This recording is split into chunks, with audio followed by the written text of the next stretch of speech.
If you're constantly battling low energy, cravings, weight control, watching your health slip away, listen up. There's a simple daily protocol they don't want you to know about that's helping people ditch their meds and information. Start today to reclaim your health with the Feel Great Protocol.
Oh my God. So he tried to send it to me. I never got the text. I was like, that's weird. I didn't get it. We said, oh, well, we walk in. He accidentally sent all this intel to a lawyer that Trump actually uses. So in the middle of the dinner, Trump gets a phone call. He goes, just 1 second. It was this guy. It was this lawyer. And the guy says like, hey, Trump, this is a hit job. They are here to take you out. Like they sent me this intel by accident. They must have told them that this was a setup. So Trump hangs up the phone and his demeanor instantly changes. Holy shit. And he starts, and my right-handed God, he immediately starts dropping the F-bomb. Motherfucking this and that, just like, I've never seen him that angry. Damn, furious. But it was also very subtle. He starts telling Ye, because the idea was Ye was going to run for president and was going to ask Trump to be his VP. So Trump starts telling these stories about all the black people that he helped that betrayed him. That was the subtext. Shit. So he says, I freed this rapper in China. The basketball player. Brittany Griner? No, LeVar Ball. He was in China? Yeah. I didn't know that. Yeah, he got like arrested or something. It was like an international incident. Okay. And so Trump was telling the story about how he freed this guy. And he says, so this basketball player, he's on the tarmac, he said, and the Chinese soldier slapped him across the face, the basketball player, and said, that's for disrespecting President Trump. That was the first story. The second story was about the rapper in, I think it was Norway or Sweden. I forget who. I think it was A$AP Rocky. Yeah. Got arrested up there. And he says, and I called up the president of Sweden, and I said, listen, you better release him right now. And the moral of the story was these were all ingrates. These are all black celebrities that he helped that betrayed him. And then he goes to Ye, and I hosted your wife, Kim Kardashian, and I released these or commuted the sentence of these people on her behalf. Yeah. He goes, and she is a disgusting human being, he said. Yeah. Dude, he's savage, bro. Yes. Fuck. He goes, and she's such a disgusting, he goes, and you could tell her I said that. I want you to tell her. Tell her I said that. She's a disgusting human being. And I was sitting there like, well, I'm just like a guest. What was Ye's reaction? He had the same reaction that I did. He was totally taken aback by it, but he goes, that's still my wife. He goes, that's my wife you're talking about. And so it's very tense. And then then Trump was like kicking us out, basically. Yeah. He said, your airport is right across the street. I think it's time for you to go. Holy shit. Yeah. And Karen is like kicking him under the table saying, remember to ask him what you came here to ask him. And Ye goes, oh yeah, will you be my vice president? And Trump loses his mind. And he goes, you can win at a lot of things, but you'll never win at this. He goes, you could be a celebrity, you're talented. He goes, but you'll never win at this. You better not run. lost his mind. He had his arms folded like a mobster. I thought he was going to start swinging. Like that's how aggressive his demeanor was. Like straight up like a gangster, like Tony Soprano. That. I do too. I thought it was awesome. Yeah, that's... And even went to me. He goes, you're a smart guy. Tell him he can't win. He can never win. You tell him now. He can never win. I know you work for him, but he can't win. And I was just frozen. I was like, I don't know. Maybe he can win. Holy shit, dude. Yeah, it was nuts. And so then we got kicked out. These other people wanted a picture with Trump and Ye. Trump refused to take a picture. Oh, he's a savage. Yeah, it was ugly. But that didn't go too well, huh? No. Well, how is it going out there, my fellow world patriots? Not ever a video. You guys know I'm not a fan of this kid at all. But the funny thing is, for somebody who dislikes President Trump or alleges he dislikes President Trump and his policies so much, boy, does he speak about him with a glowing look on his face and a look of admiration as he's telling this story. That's what I was reading it anyways. I could be completely wrong, but this doofus maybe just nodded his hat or tipped his hat. I don't know. But anyways, Mr. Matrix, how is it going on this fine Sunday, my man? I just thought that was absolutely funny, and I never heard the ins and outs of what went on during that meeting with President Trump and I don't forget who the other guy that Laura Loomer was hitting on years ago there, which was unwanted. But anyways, we'll get into more of that. How's it going today, brother? Oh, it's a going. That was a fun conversation right there. Let me tell you what. I didn't know about any of that either. Wow. It's a funny ass story though, but it sounds like Trump. Sounds like Trump. Him folding his arms like the Godfather or a gangster. Yeah, I thought he was going to start swinging on him. That sounds about right. But no. Good little Sunday. It's only 92 and it feels like it's about 125 out here in St. Louis. How's it out there in Rhode Island? Beautiful, dude. Yeah, we had a really, really hot, beginning of July. But the last couple of days, it's been pretty gorgeous, dude. Right now, 77. Can't complain with that. So, only thing I can say is maybe it's going to start getting a little chilly today. 42% humidity. Hell yeah.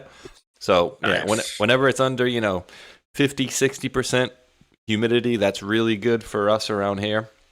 That's generally, what does it for us is the heat with the humidity. But yeah, it's much more beautiful this week than say the beginning of the month where it was roasting, like literally close to 100 every day and 70-80% humidity.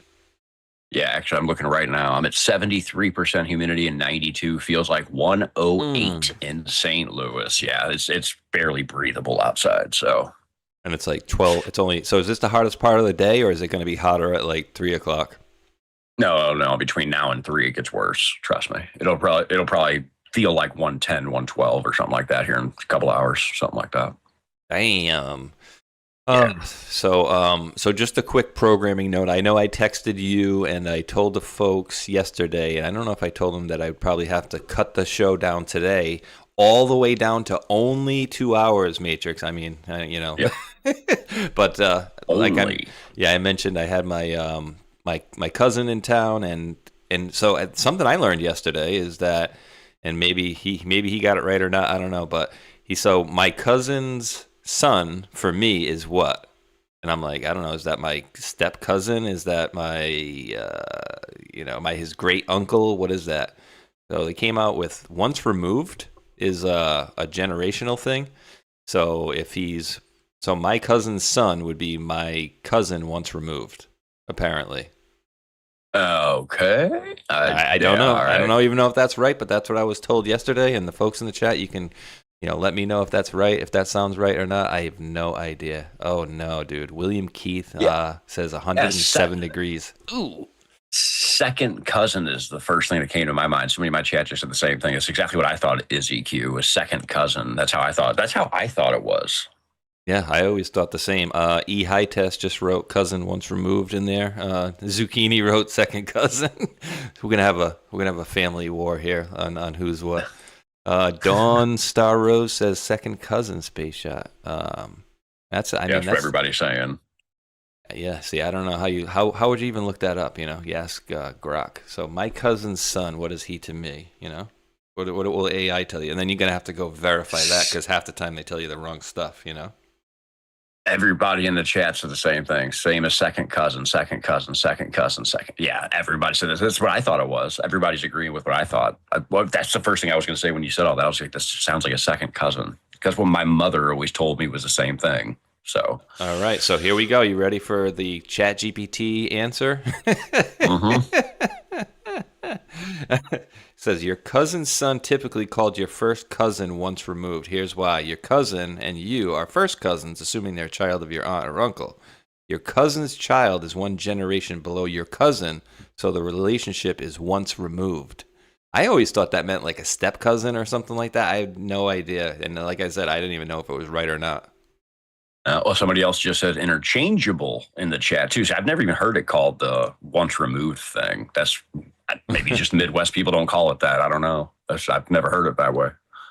See, Wheezy says, my mother's sister's son is my second cousin. This I do know. I'll take your word for that one. AI is wrong again, Cisco Lady Liberty says. Well, I mean, I can go ask a different AI. Do all the AIs have the same answer? That's no, Grok has. I only use one AI, and that's Grok. So, all right. Well, let's throw it through Grok really quick. My cousin's son is what to me? Your first cousin once removed. I'm telling you, dude. My cousin. I showed a picture of this dude yesterday. Here's a funny, and I'll show you guys too. This is pretty funny. Because you know how people always, well, here up in the New England, you know, we always think us city slickers think we're all smarter than everybody else, right? Where did I put this? We're all, you know, the city slickers are the smartest, and we're all smarter than everybody else, and da da da da da. And so we always would joke about. Oh wait, where did I put it? Right here.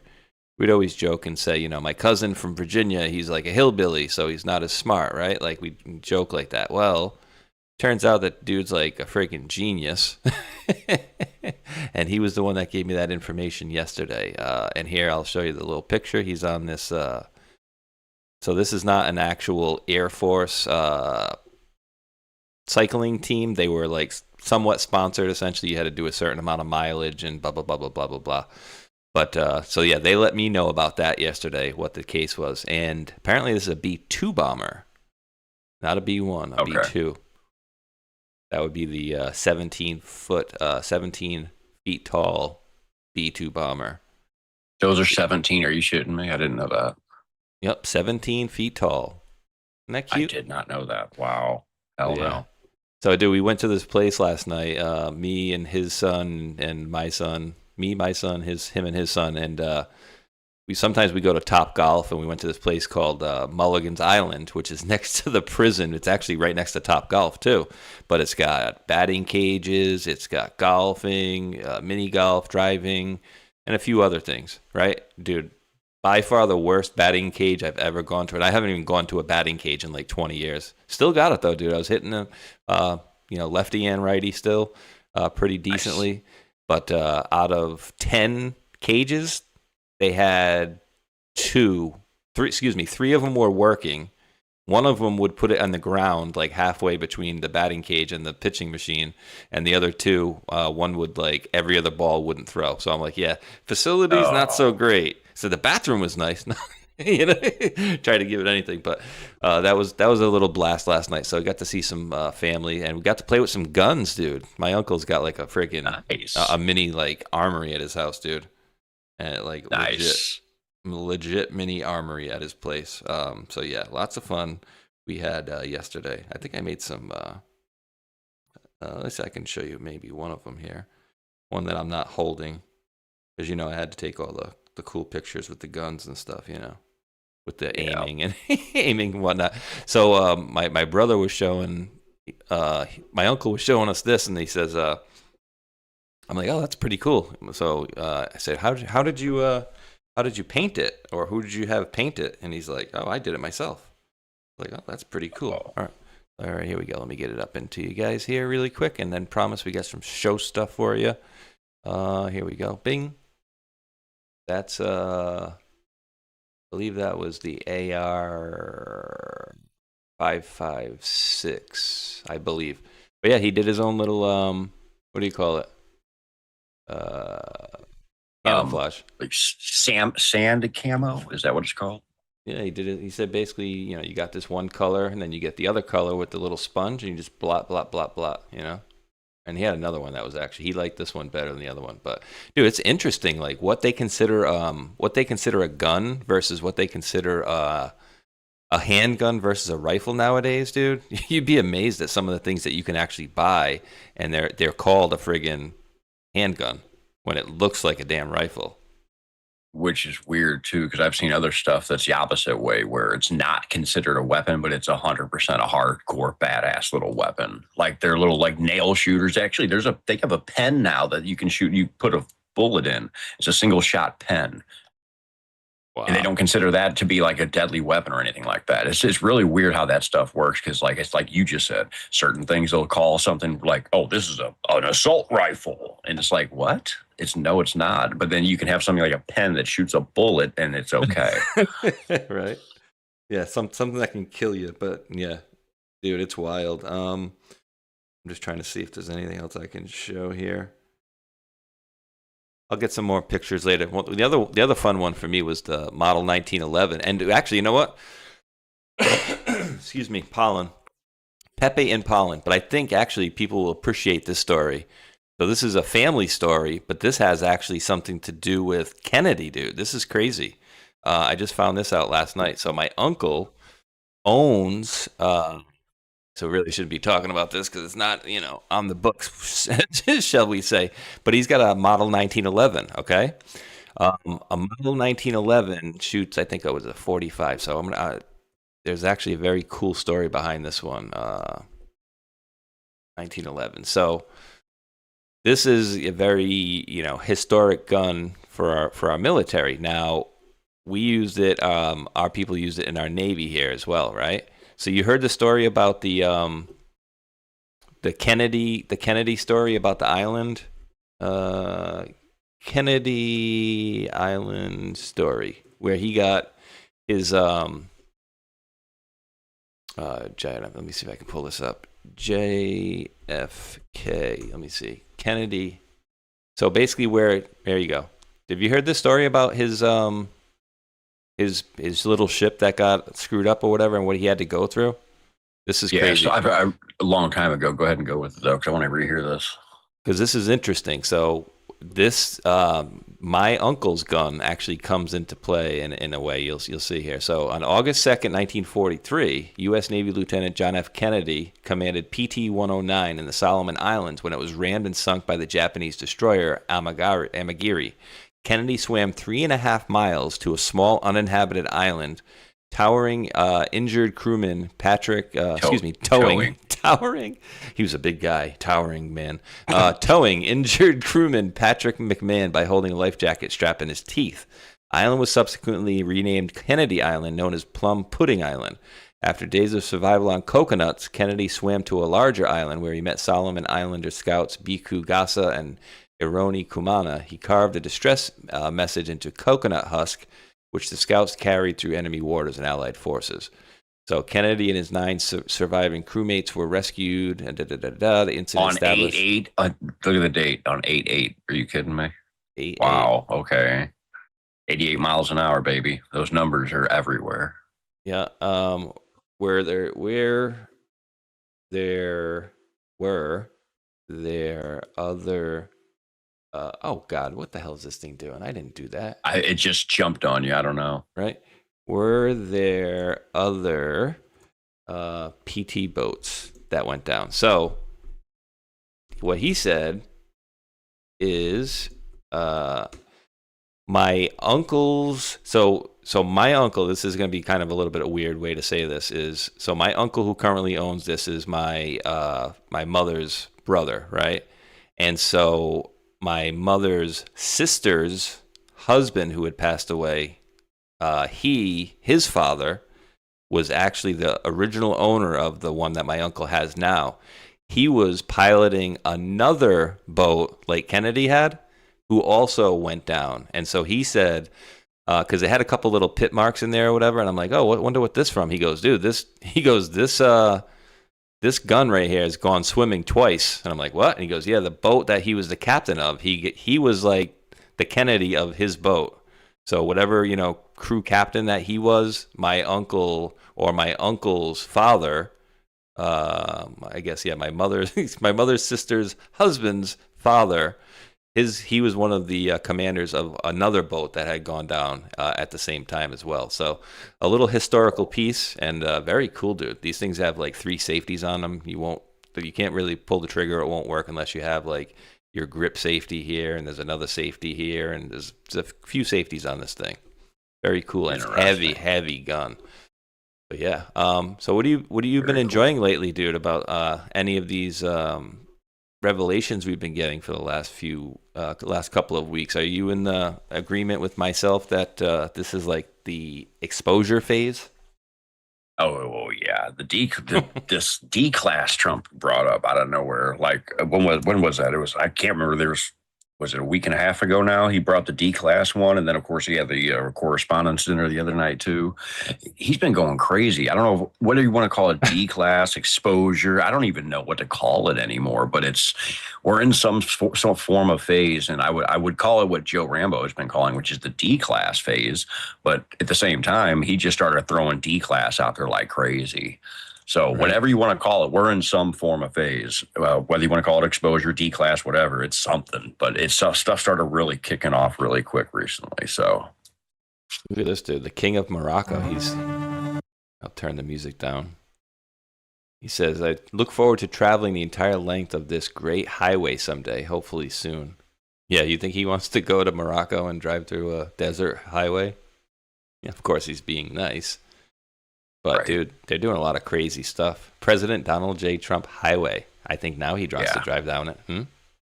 Uh-huh.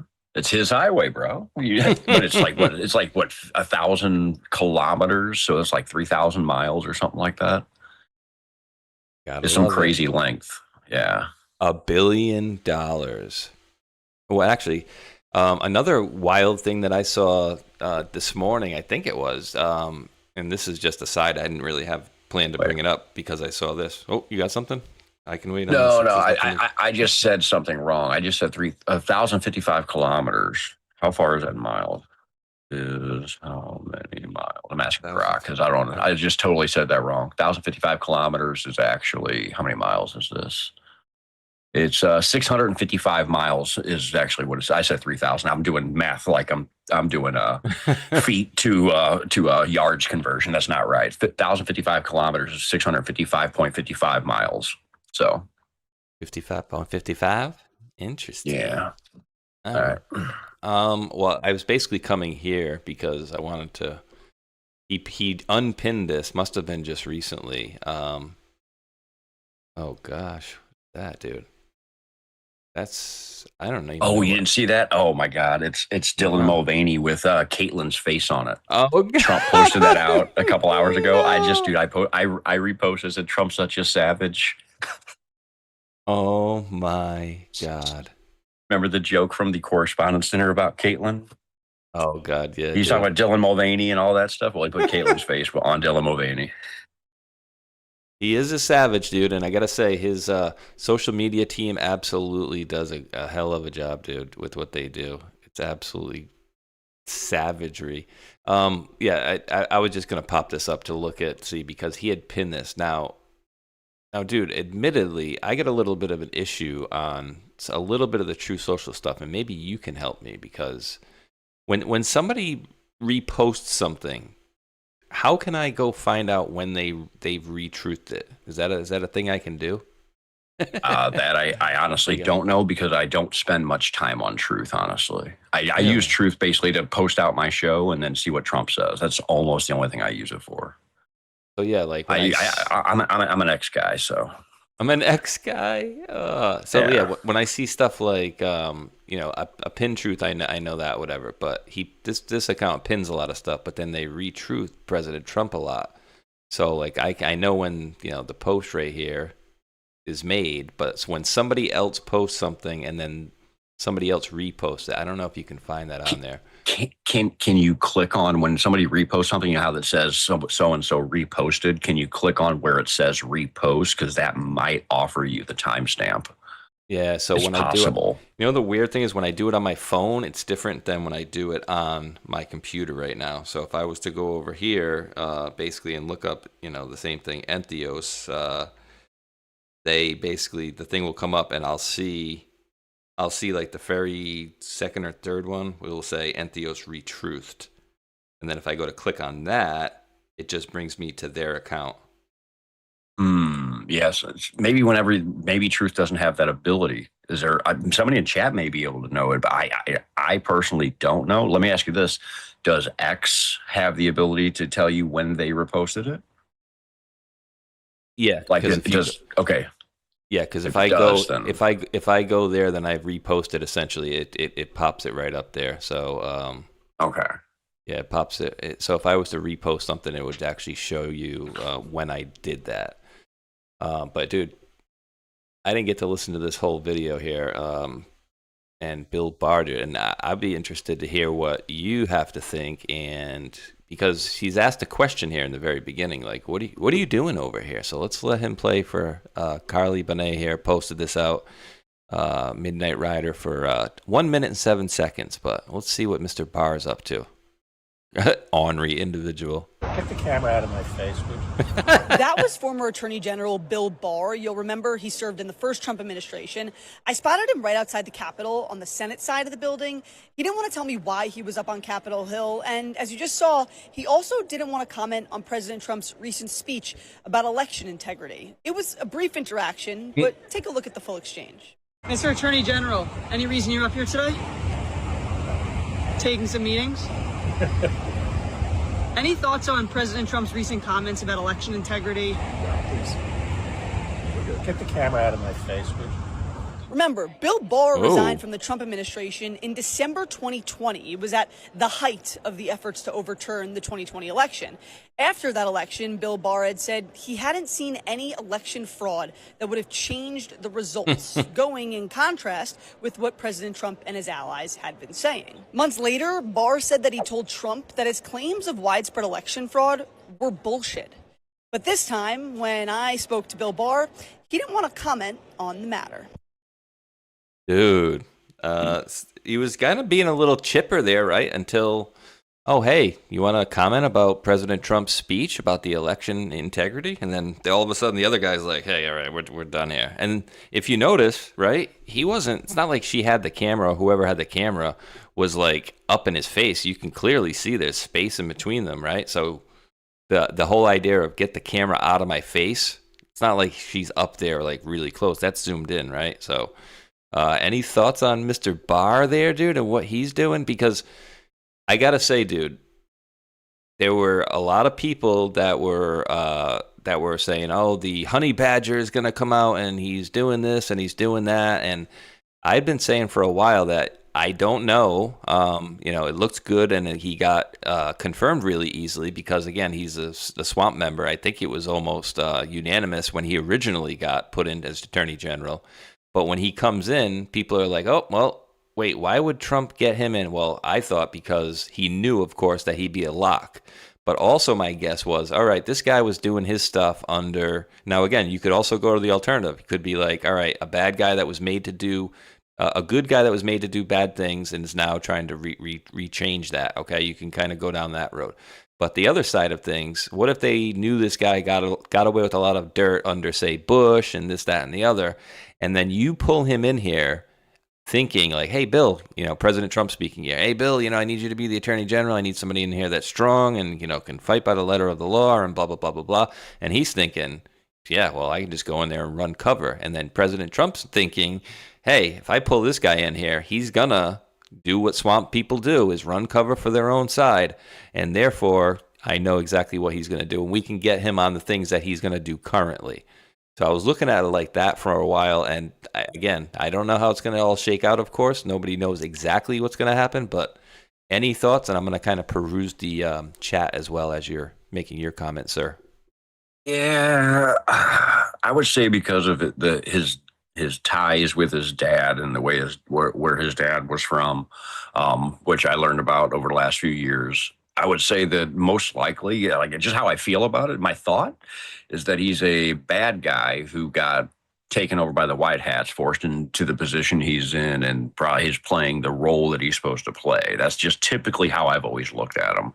But of course, he could easily be, like you said, a good guy who was forced to do this. Now he's playing a role. He could be doing all kinds of stuff. But I don't like the guy. I don't like his dad. I don't like any of that about him. So I think of him as a bad guy who's being forced to do this stuff for the good guys. And being put in the first term, we have it all.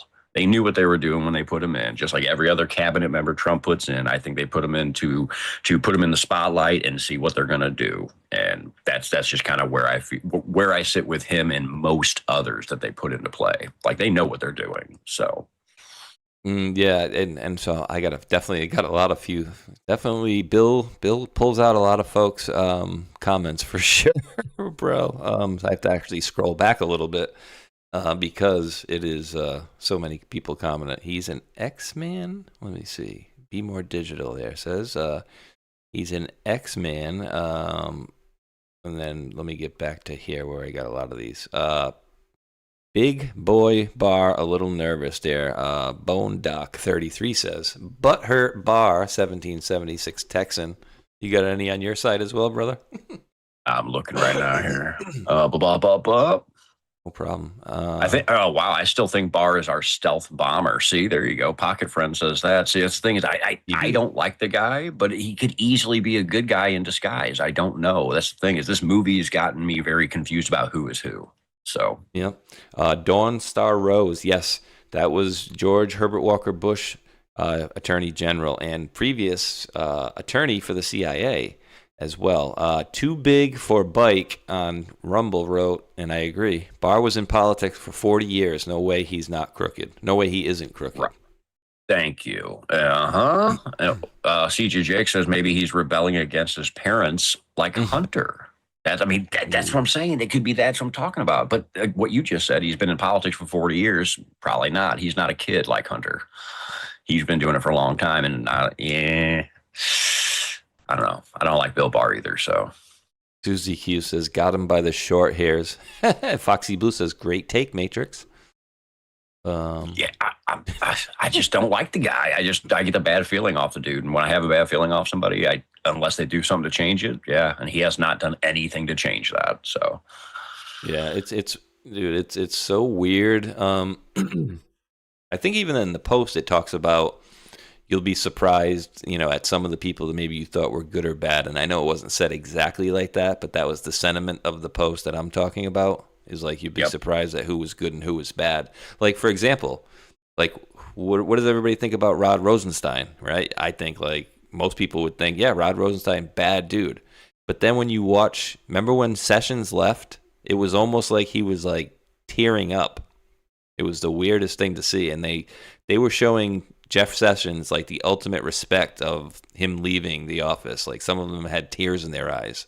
So it's like, I don't know. It's just weird for me to see. And again, nobody knows exactly what's going on. And I think that's, of course, how it has to be.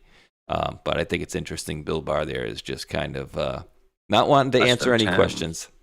Yeah. Yep. Less than 10 only knows this. It's the thing, too, is I've heard people recently say, oh, I think the less than 10 has got to be more than that by now.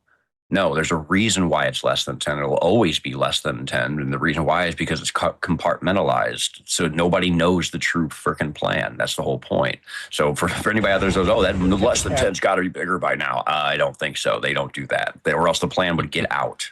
There's no way. So, dude, there's a lot more people starting to see, starting to see more than just kind of what's on the outside appearance. More folks are starting to see that President Trump is dismantling a broader network than just, what it's looking like here.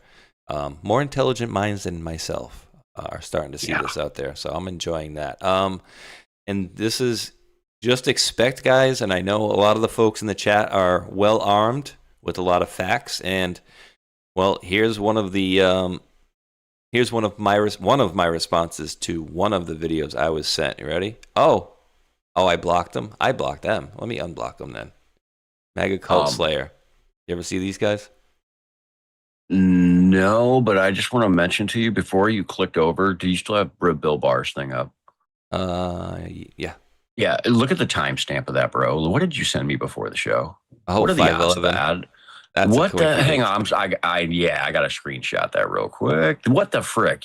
Before the show, everybody, Spaceshot sent me something and asked me what I thought about a 511 that Entheos put out. And now I see that Bill Barr's thing has a 511 timestamp. That's so weird. What are the odds of that? The weirdest part is like I cannot even find that same post on the web browser, but it comes up right on the phone, like easy. Like yeah, on the phone it came up right up here. I can easily hear. I'll do it on my phone and I'll screenshot it off my phone. I got you. Don't worry. Why is it like that? And this is what I talk about, dude. This is what I talk about when I talk about these folks know something more than we do. He was talking about Oak Tree, which, by the way, Oak Tree he calls Elon. So when you see Entheos mention Oak Tree, that's Elon. John Trump and Tesla, Donald Trump and Oak Tree. At Real Donald Trump, at Somebody Secret. And dude, they've put out so many things ahead of time that it's bananas as far as, like, you want to... grabbing my picture right now. I'm saving it into my computer. I just got a screenshot off my phone, and yeah, I'll grab it just so I can show everybody. That's so weird how that just suddenly comes up right after you give me that. You said, "What do I think about this?" I tried finding a connection to it. There you go. Yeah, we should have, but there it is. All right. Sorry. No, you're fine. That's it. That's all we needed. So look at that, everybody. So before the show, you sent me this right here and said 511, and you basically just put it out there. Well, what do I think about it? I did my searching. I couldn't find anything to link it to, and then you show this, and I see 511 for the timestamp, bro. Come on. Just weird coincidences. Just what the hell? Yeah, just what the freaking hell. Okay. Anyway, that was so interesting. I came up with the same one that real Nicole Bell here, whoever this is, came up with. Have no fellowship with the unfruitful works of darkness, rather reprove them, or rather expose them is the version I came up with. So weird. Yeah. I mean, dude, then some people go further, dude. I mean, I would love to see you get messing with the Q clock back in the day, dude. That was bananas. So TN Homesteader was showing me parts of the Q clock. Because here's the thing. People ask me all the time. They're like, oh, you got it. What is your idea on the Q clock? Number one, I never got into it. So I don't understand it. TN Homesteader, I got on with him and Adel412, and he was teaching me how it works and all the different stuff. And I'm sitting there with like just my eyes glazed over, like, what the nope. I'm not going to. I'm not going to attempt to put this into my arsenal when it's got so much to it that the people that's been doing it for a long time know it. And me, even though I would probably love it, I just look at it and just like I said, I look like a lost puppy. Like I don't get it. So apparently QAG had updated something about a week ago and added it to the website. I just am seeing this now for the first time. But yeah, it's wild. Just, for anybody that doesn't know kind of what we're talking about here, because this was a long time ago, with the Q clock, it basically, obviously like a clock, you have the first, second, third, fourth, fifth, whatever. Then you had certain drops that would line up, and then you'd have certain times that no drops would line up, and then open windows. So people were trying to figure out which ones dropped on certain posts and, certain days, and then you would go with the timestamp, like so many different things, dude. That people were going into. But interesting to know that QAG actually has that on the website there. So that's cool. Definitely. And when I heard they were doing that, it gave me hope that maybe if they can make it a way that where I can understand it, I can dive into it finally. So, because again, it's one of those things I get people all the time asking me my opinion on the Q clock, but I don't have one, sadly. I'd like to have one though. Yeah, it's a little weird, something to learn. But all right, so here we go. Back to this really quick. I'm just going to read this post and not let you have to listen to this moron. Republitrumps. All right, this was sent to me okay, by my one friend, my ex-worker. I don't know if I've mentioned this. I think I mentioned it on the round table, but you know how Joe has Mickey there? Well, I got Manny. But Manny is not just like doesn't know about, you know, Q and stuff. Manny is total Trump derangement syndrome, like 100%.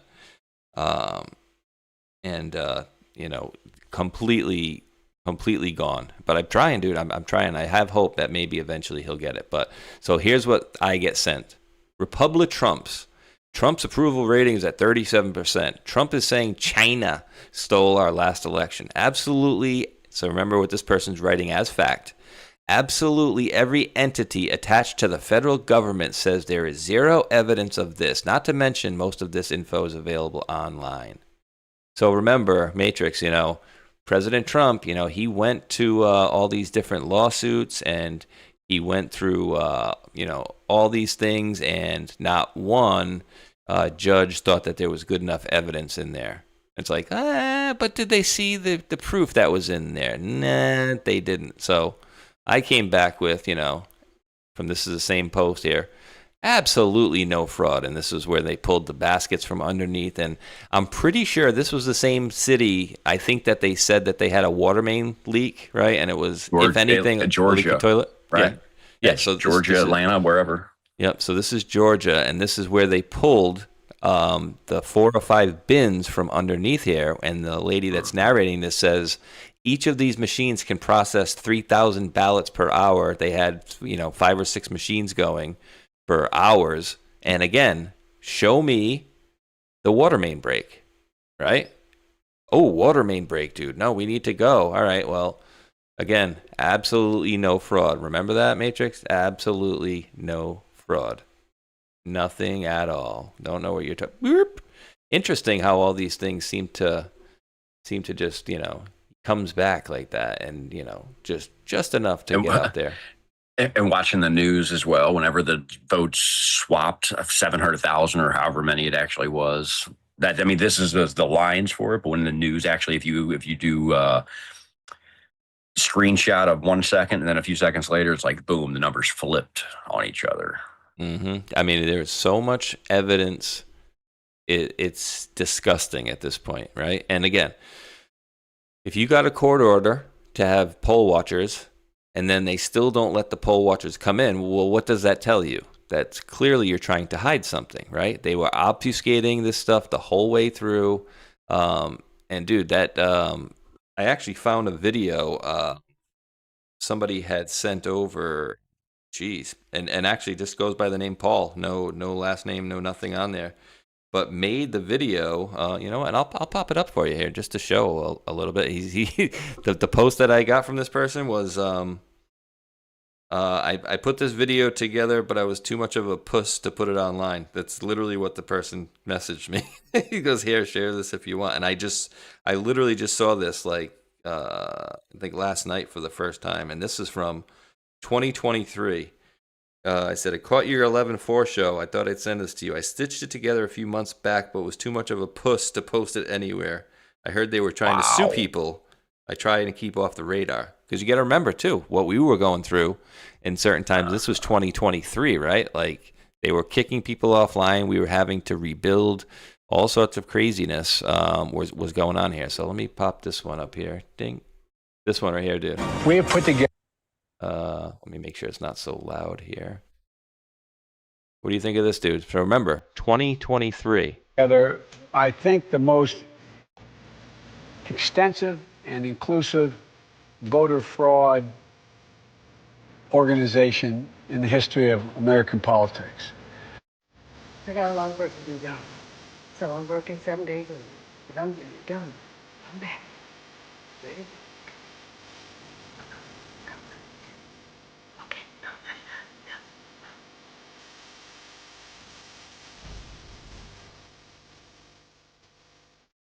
And dude, just for the record, what exactly was she showing everybody? Like, by the way, I'm back here and there's nobody else here watching me? Like, why should she be able to take that video during election time with all this stuff going on? There's not one other person around, dude. Very suspect, no? I think that's done on purpose. I'm in the stance that the 2020 election was, number one, allowed to happen the way it did, and number two, I still think to this day it was set up to go the way it did purposely, and I say that for multiple reasons. One, Joe Biden was not the same Joe Biden all the way back at the George Bush funeral, meaning they already had it set up. So I think they were already pre-planning for the fake Joe Biden to go in. I think that was part of the plan the whole time. So what we're seeing here on our screen, I think, is the setup of a trap for all the normal people willing to go along with the steal. So those people all get in trouble too. That's just kind of where I've always sat with it. So as far as these people that have taken this video, what is she doing? She's either part of the plan or she's a unwilling participant, not knowing it, that she's part of the trap. One of those two options are where I always sit with all of this stuff, all of it. Okay, now with that in mind, watch as we go on a little further here. So she's talking about pulling out the ballots and very shady conversations that they were having right here, right? And then we get into the part that I was just showing with the ballots underneath the things, right? And they're handing off things, and they know they're on camera, and they were doing like these shady little handoffs here. Okay, yeah, let me block the camera for you. And then we get into this stuff with the water main break, and well, it turns out if there was anything, it may have been like a little leaky toilet, but there was certainly no water main. And when a water main breaks, like the connotation on that is you got a flood going, like the whole place loads up. But no, there wasn't. Now, with what you were saying in mind, right? Like being a show for folks. Now, if you were genuinely wanting to just steal an election and then stay under the radar, right? Like the person that made this video wants to stay under the radar, right? Like, so if that was the plan the whole way, is like, I'm going to steal this election, but I want to stay under the radar. I don't want to make a big spectacle of what we did. We want to kind of hide that. Does this part? Well, actually, we'll get to that in a second. Remember the ballot shredding boxes? This woman followed them around and was watching them A1 shredding at the place. Here we go. This part. So this part right here, I want your guys. I would love to hear Matrix response, and then you guys and gals in the chat as well. Knowing that you just stole an election, and then you want to keep everything, kind of hush hush. You do this. You award individuals that were election workers, right? You make a big thing about it.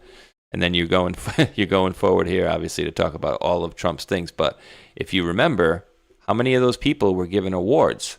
You had an award ceremony?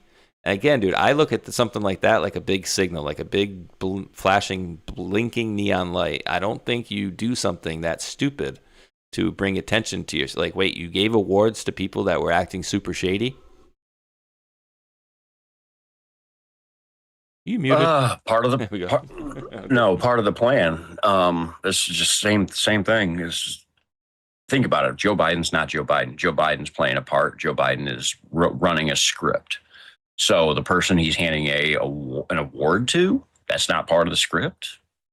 Again, I always think this way. So when I see this, it's part of the trap, part of the show. She's either part of the show or part of the trap. Joe Biden, we know what Joe Biden is. He's either Jim Carrey or 4 or 5 other actors behind that mask. So therefore, what we're seeing on the screen is not actually legit. So what are we really watching here? So I'm always hypothetical. I don't know, but we're watching for sure a fake Joe Biden. So who is the lady? Did she really do what they're saying? Was she really trapped into it? Or is she part of the show? I don't truly know, but that's where I always sit at. Yeah, and dude, you know what I'm looking for here? This is funny because I love how having these conversations kind of sparks things. I'm searching for the word seal, and I'm not talking about a Navy SEAL. Do you remember, oh God, what was it? I mean, it was numerous times where, air quotes, President Biden was making some sort of a speech, and you would have the presidential, you'd have the podium with the presidential seal in front of him, but the presidential seal was like you couldn't see it. Essentially, it was either blocked or it was like fuzzed out. And we saw that so many times. I don't know how many times you've seen it, if you've seen that at all, but I remember seeing it a bunch of times. They also had it where the seal wasn't even there. And also there's a seal that didn't say Washington, D.C. It just says Washington. So I don't know where to go with other than one of two things. It could be Tyler Perry Studios, or it was set there for us to find, for the Anons to find and say, what's this? It's more proof of the show. Yeah. Good little end of the video here. Number of disputed ballots, up to 300,000. Joe, Brad, I need you to find me 11,779 votes.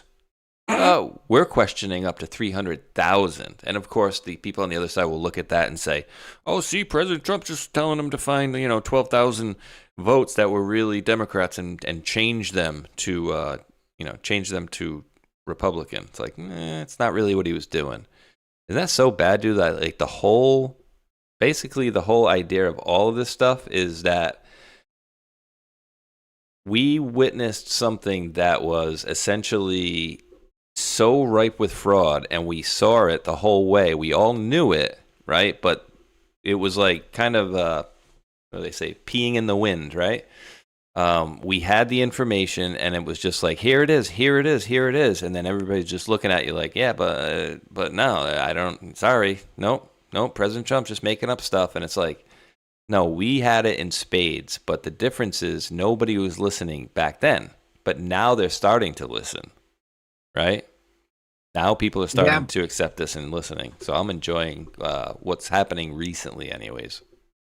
I think the reason most people didn't want to believe it, though, also was because of the mainstream media and every news outlet out there was against Trump. So they all got brainwashed into not believing it and calling us crazy. But yet now all those people that called us crazy are going, oh, maybe we should listen to these Anons over here. These Q-tards aren't as stupid as we thought. We ain't as dumb as we thought we was. Let's see. I don't know. This dude put this out as new, and I got a very interesting one we're going to talk about next. So this is, I guess, the only one. But so this dude who is like a genius, but talks like a hippie. He comes out the other day. Was this? This one was from yesterday. So it's 25th. What's today? Yeah, today's the 26th. So this is from yesterday. State of Florida is launching a study on ivermectin to see if it can potentially cure cancer, right? So they were talking about this. And then Culture comes out and says the largest human ivermectin cancer study ever done found 84.4% of patients declared their cancer had completely disappeared, shrunk, or stopped progressing after 6 months. Our study is now peer-reviewed and published by the International Institute of Anti-Cancer Research. So peer-reviewed now, dude. No current evidence of disease. NED, 32.8%. Regression, 15%. Stable disease, 36%. And no clinical benefit progression, 15%. So, dude, it's like, remember during COVID, right? President Trump was like, oh, hydroxychloroquine and ivermectin, and you should check out these things. And he was basically called a conspiracy theorist, remember? Yeah, and what was the other thing he talked about? Putting a sunlight or bleach into your veins or something like that was another one. I can't remember exact wording for it, but he also had another crazy one out there. Yeah, the bleach thing. It was, remember the woman poisoned her husband and then said, oh, he drank bleach like Trump told him to. And then they later found out that she actually poisoned her husband. Oh, dude. Yeah, and I'm literally holding my ivermectin right in my hand right now. Like when you start talking about it, I'm holding it in my hand right now. So yeah, definitely worth it. And it also boosts, I don't know if you know this, but it also just straight up boosts your immune system like you wouldn't believe. Like heavy duty boosted. And I know that because I had ivermectin in me when I got my immune system tested. And I had numbers that like the doctor didn't even believe my numbers. Like the normal average person, a good immune system or a bad immune system is below 500. A really good immune system is at 1,000. Mine was rated at over, and I'm not joking on the number. When she said it to me, I made her say it twice, over 1,700 on my count. Yeah. And the thing is, when they did that test for me, I was in the middle of taking ivermectin as well. So I'm already taking a whole bunch of supplements. But when they tested it, I was on ivermectin. man, my stuff was so high, she couldn't believe it. She's like, she told me that the reason that I was surviving what I was going through, which was MRSA, was because of my immune system holding it in my leg. And I thank ivermectin for that, actually, because I was on it hugely before I had to go in and get all the surgeries. Wow. That's awesome, dude. Yeah. So it's not... Mm-hmm. Exactly. So it's not just for cancer. It's not just for this or that or parasites. It does. It's like if you just take it naturally, it's going to help you big time. So. Where do you get yours? Oh, Amazon. I just buy the horse paste. Here, what do I have? I have this one. I bought a different version this time. It's bimectin on this one, 1.87. This one here is what, apple flavored, I think. It's just the horse paste, and yeah, apple flavored. Yeah. Mr. Ed loves apples. Exactly. So yeah, just the basic stuff.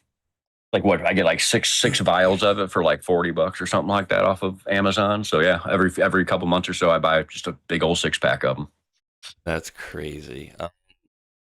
Let's see. So Biden, we touched on this yesterday with Hulk. Biden's withdrawing the legal claim about the about his diary there about when he went to write the book. So apparently, we're going to hear a lot of how messed up Biden was.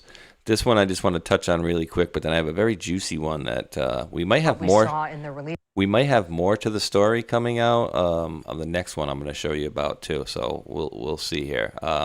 This part is in the very beginning, what they're talking about here, and I wonder which kid they're talking about specifically. What we saw in the release of the records, which I'm afraid I think in the media or legacy media, there was kind of a willful blindness.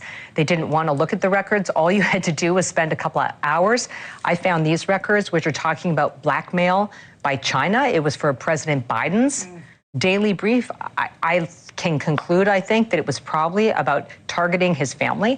When that kind of information is not reaching a decision maker, ultimately the United States and the American people are the losers. Right. And I think that's what people need to be focused on. Well, it's dangerous as well. Yeah, exactly. Because they're not getting into it. So this is... Isn't that interesting, dude? And so you're seeing what a lot of people are doing, like this Wall Street Apes account. They're taking clips and they're using a clip. Now, if they just normally uploaded that clip, he's not going to get credit for it. But if when he does that and then he later makes his own comments to it, and then he transforms it, so now he'll get credit for that. You see how that works? You can't just rip somebody's video and slap your tag on it and call it your video. Transform it, put a comment on it, something like that. But dude, blackmail? Oh, I wonder what they meant about blackmail. We can expose you for your dealings in Ukraine. We can go after your son for his dealings in Ukraine. We could go after many different ways to blackmail old Joey B, dude. Yeah, and I mean, we're going back 10 years as well. 10 years ago is when Hunter did the flipping. And we're just now getting some of this out, too, which is crazy to me. Of course, what did Hunter do? He went and worked for Burisma, and then he got out, and he's the only person to get a real signature from his daddy. Come on, man. The whole thing stinks to high heaven. So, but yeah, Thank you.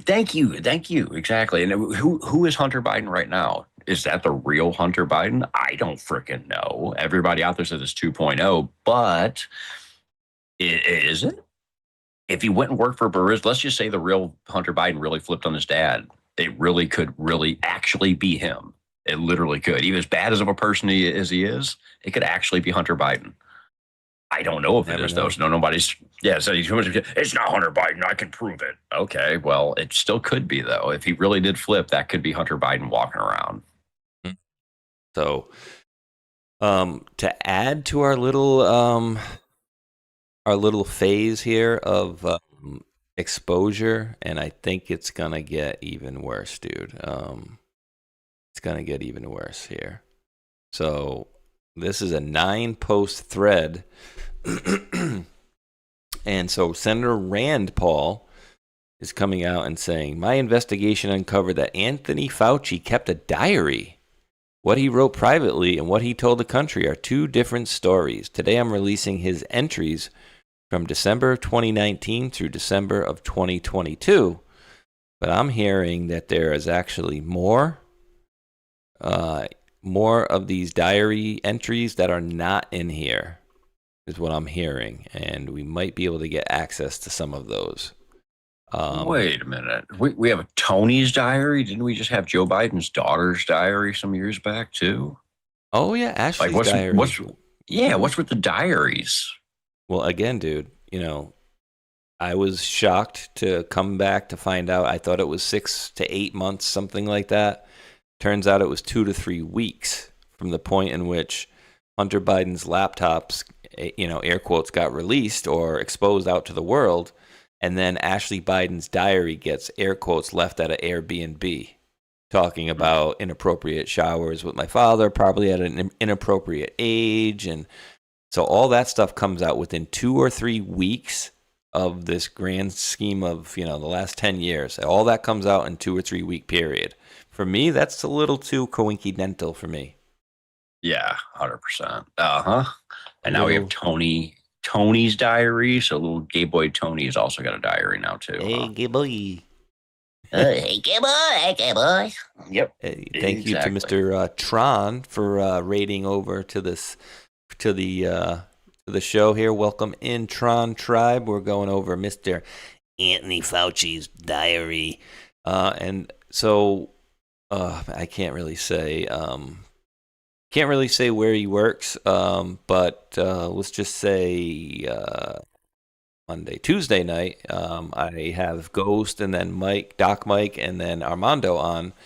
And let's just say Mike had worked on a COVID task force. I think it's okay that I say that. A COVID task force. And so he claims that there may be more emails or maybe more diary entries that we might get access to. Because I said, hey, if Rand Paul made these all public, then it should be fair game, right? And he says, yeah, if they're in there and I can find them, they're fair game. He goes, there are definitely more. So we'll see, dude. My question is, where the hell did they come from? Does he legitimately have a diary, or is this just like narrative seeding? Like, I don't know what to think about this. This is just weird to me. Like, what dude keeps a diary? Yes. What dude keeps a diary? Really? Well, thank you for that, because the other thing I found was super weird about this is, why is it Rand Paul is releasing the diary, right? Why is he releasing it? Why isn't it like the DNI or the CIA or FBI? It's a senator that's doing it. Yes, probably that's one of his weird committees. too. Yeah, one of his committees, but you'd think it would be removed or, declassified by something. Well, I guess it's kind of better we get it this way, because if it was air quotes declassified, half of the stuff would have black marks all over it, right? Yeah, that's true. That's true. Dude. So, said during his time at NIAID director, particularly during the COVID pandemic, Fauci took meticulous notes about his work. He made note of conversations, decisions, and his thoughts about actions taken by politicians and other officials. This is his own historical record containing almost daily entries. Later in the pandemic, he gloried in the positive attention he was receiving from legacy media and demonized those who questioned his official narrative, like me.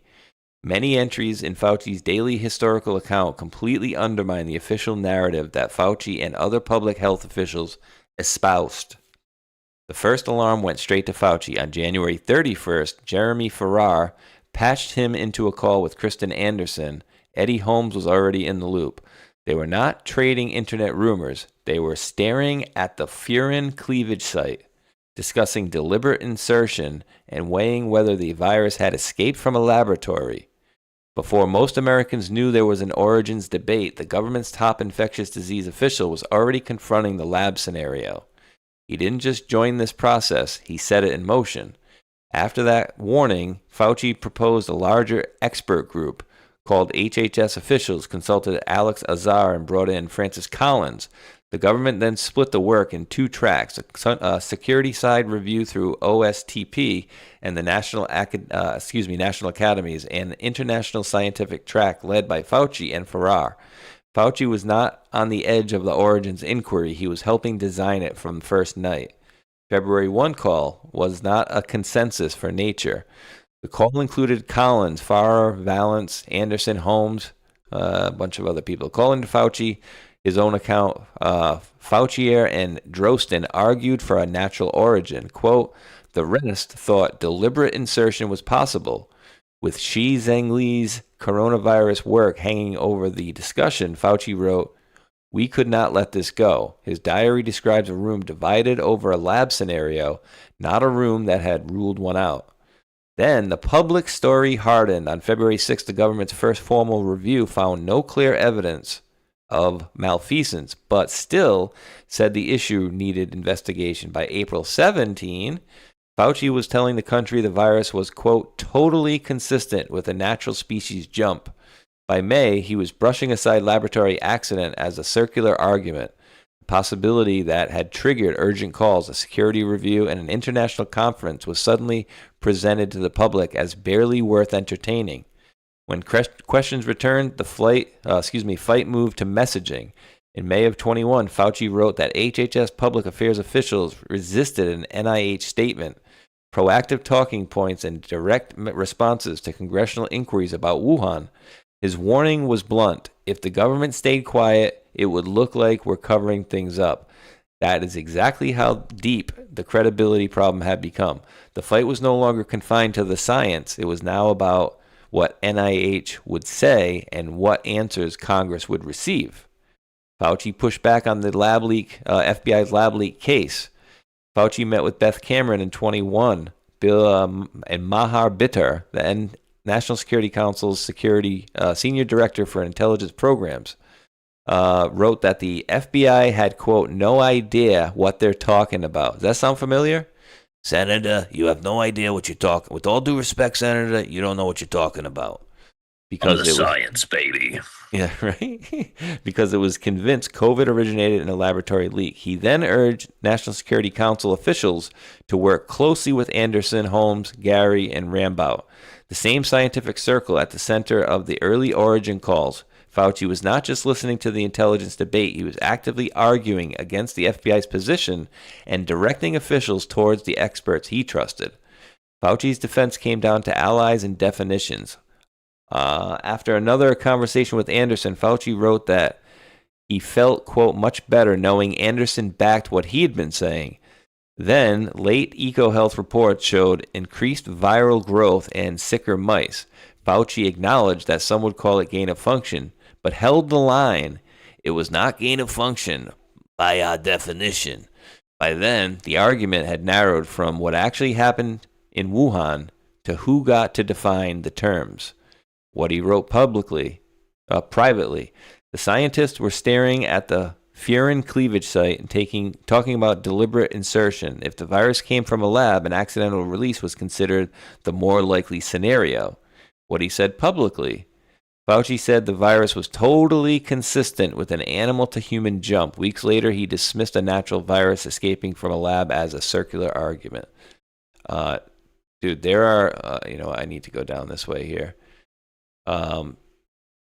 There are ones in here, dude, that he is just so... dude, it's disgusting the power that this guy wielded or allegedly wielded. Because they're basically fighting this thing the whole way, dude, and trying to make everybody think that, oh, well, yeah, it was just, it came from a bat and went to a human. When, again, I think this still in history has never happened, right? It's never gone from one to the next one. No. I wanted to read one of that. I don't want to have to read every one of these to you, but I wanted to read one specific one because there is one specific one. Head of China's CDC.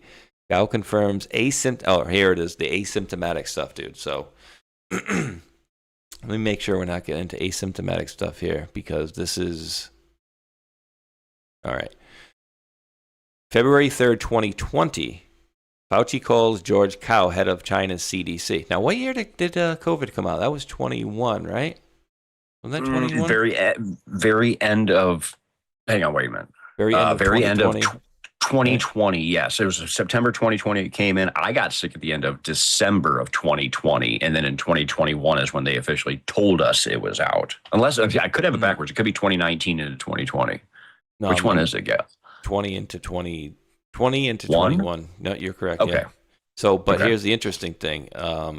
I was absolutely, and dude, not only me, my whole family at the time was like debilitatedly sick. And if anybody remembers, around that time, it was late November of 2020. And I was sick for like 3 weeks, dude. It was awful. Whatever I had, it was awful. My son had it. My wife at the time had it. It was awful.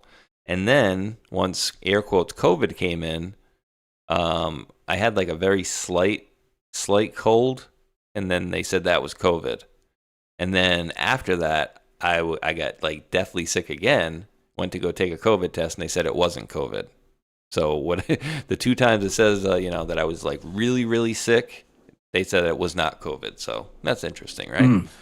Actually, people in the chat are saying I was actually correct the second time I said it. It was the end of 2019 is when we heard about it, and 2020 is whenever I got the end of, I guess it was into 2020 is when I got sick, because people are saying the same thing as me now. 19 into 20. Yeah, maybe I was. Yeah, wrong. 19. Yeah, I was 19 and 20. Either way, it doesn't really matter. But either way, I got sick before we ever knew what it was. And like you, I was sick for 2 weeks straight. I didn't get off the couch for those 2 weeks. But here's the thing: since that moment, I've never been sick like that since. Same, yeah. Since that interesting. Since that second time there, which was early, apparently 2020, I've not been sick like that, thankfully, and that was, like I said, it was bad, dude. So this is. Hang on. I'm not doing all my thank yous right now, but I got a special one in the chat. I got a can from Rambo and Friends that says, "What's up, gay boys?" I gotta say that one. Thank you, Rambo. Gay boys. Oh boy, that's hilarious. All right. So Gao confirms, and this is important: asymptomatic people can transmit COVID, whatever we're calling whatever that was that year. Fauci writes that Wuhan health officials did not tell him this, and he thus gave out false information, a lapse that, quote, likely allowed the outbreak to take hold. February 12, 2020. Fauci briefs 4 congressional delegations in one day. He then runs into Larry Kudlow, who asks when COVID crashes the economy. Fauci's note: I told him that we are okay for now. 9 days after Gao told him asymptomatic spread was confirmed. Individual reports are coming out from various clinical characteristics. So this is February 12, 2020. Unreviewed report now of a virus in saliva of infected people. Let us see what kind of response that gets. Very busy today with 4 congressional briefings. Also complicated by wake of Eric's scores today and funeral tomorrow. Much stress. First, we brief House members. Then the majority, Steny Hoyer's office. Steny was profuse in his praise for me, which was a little embarrassing. On my way out, Kudlow asked, who is becoming my new best friend. He joked about how many years I've been doing this and been following my career. His main question was, is this COVID-19 going to crash the economy, i.e., when does he need to start worrying about it? I told him, we're okay for now, but this could change rapidly if we start seeing sustained person-to-person transmission. He asked me to keep him informed when, in my opinion, things are going to start going bad. Dude, so he knew that, it was going from person to person, and you didn't have to look sick. But he's telling him, now we're all good going forward, knowing that you're going to have an explosion of more people sick soon. Fauci calls the lead author of Proximal Origin, the paper he'd been citing publicly, as independent science for reassurance about his own NIH grant. His diary, quote, I feel much better now that he's in total support of what I have been saying. I love that he's saying exactly what I've been saying.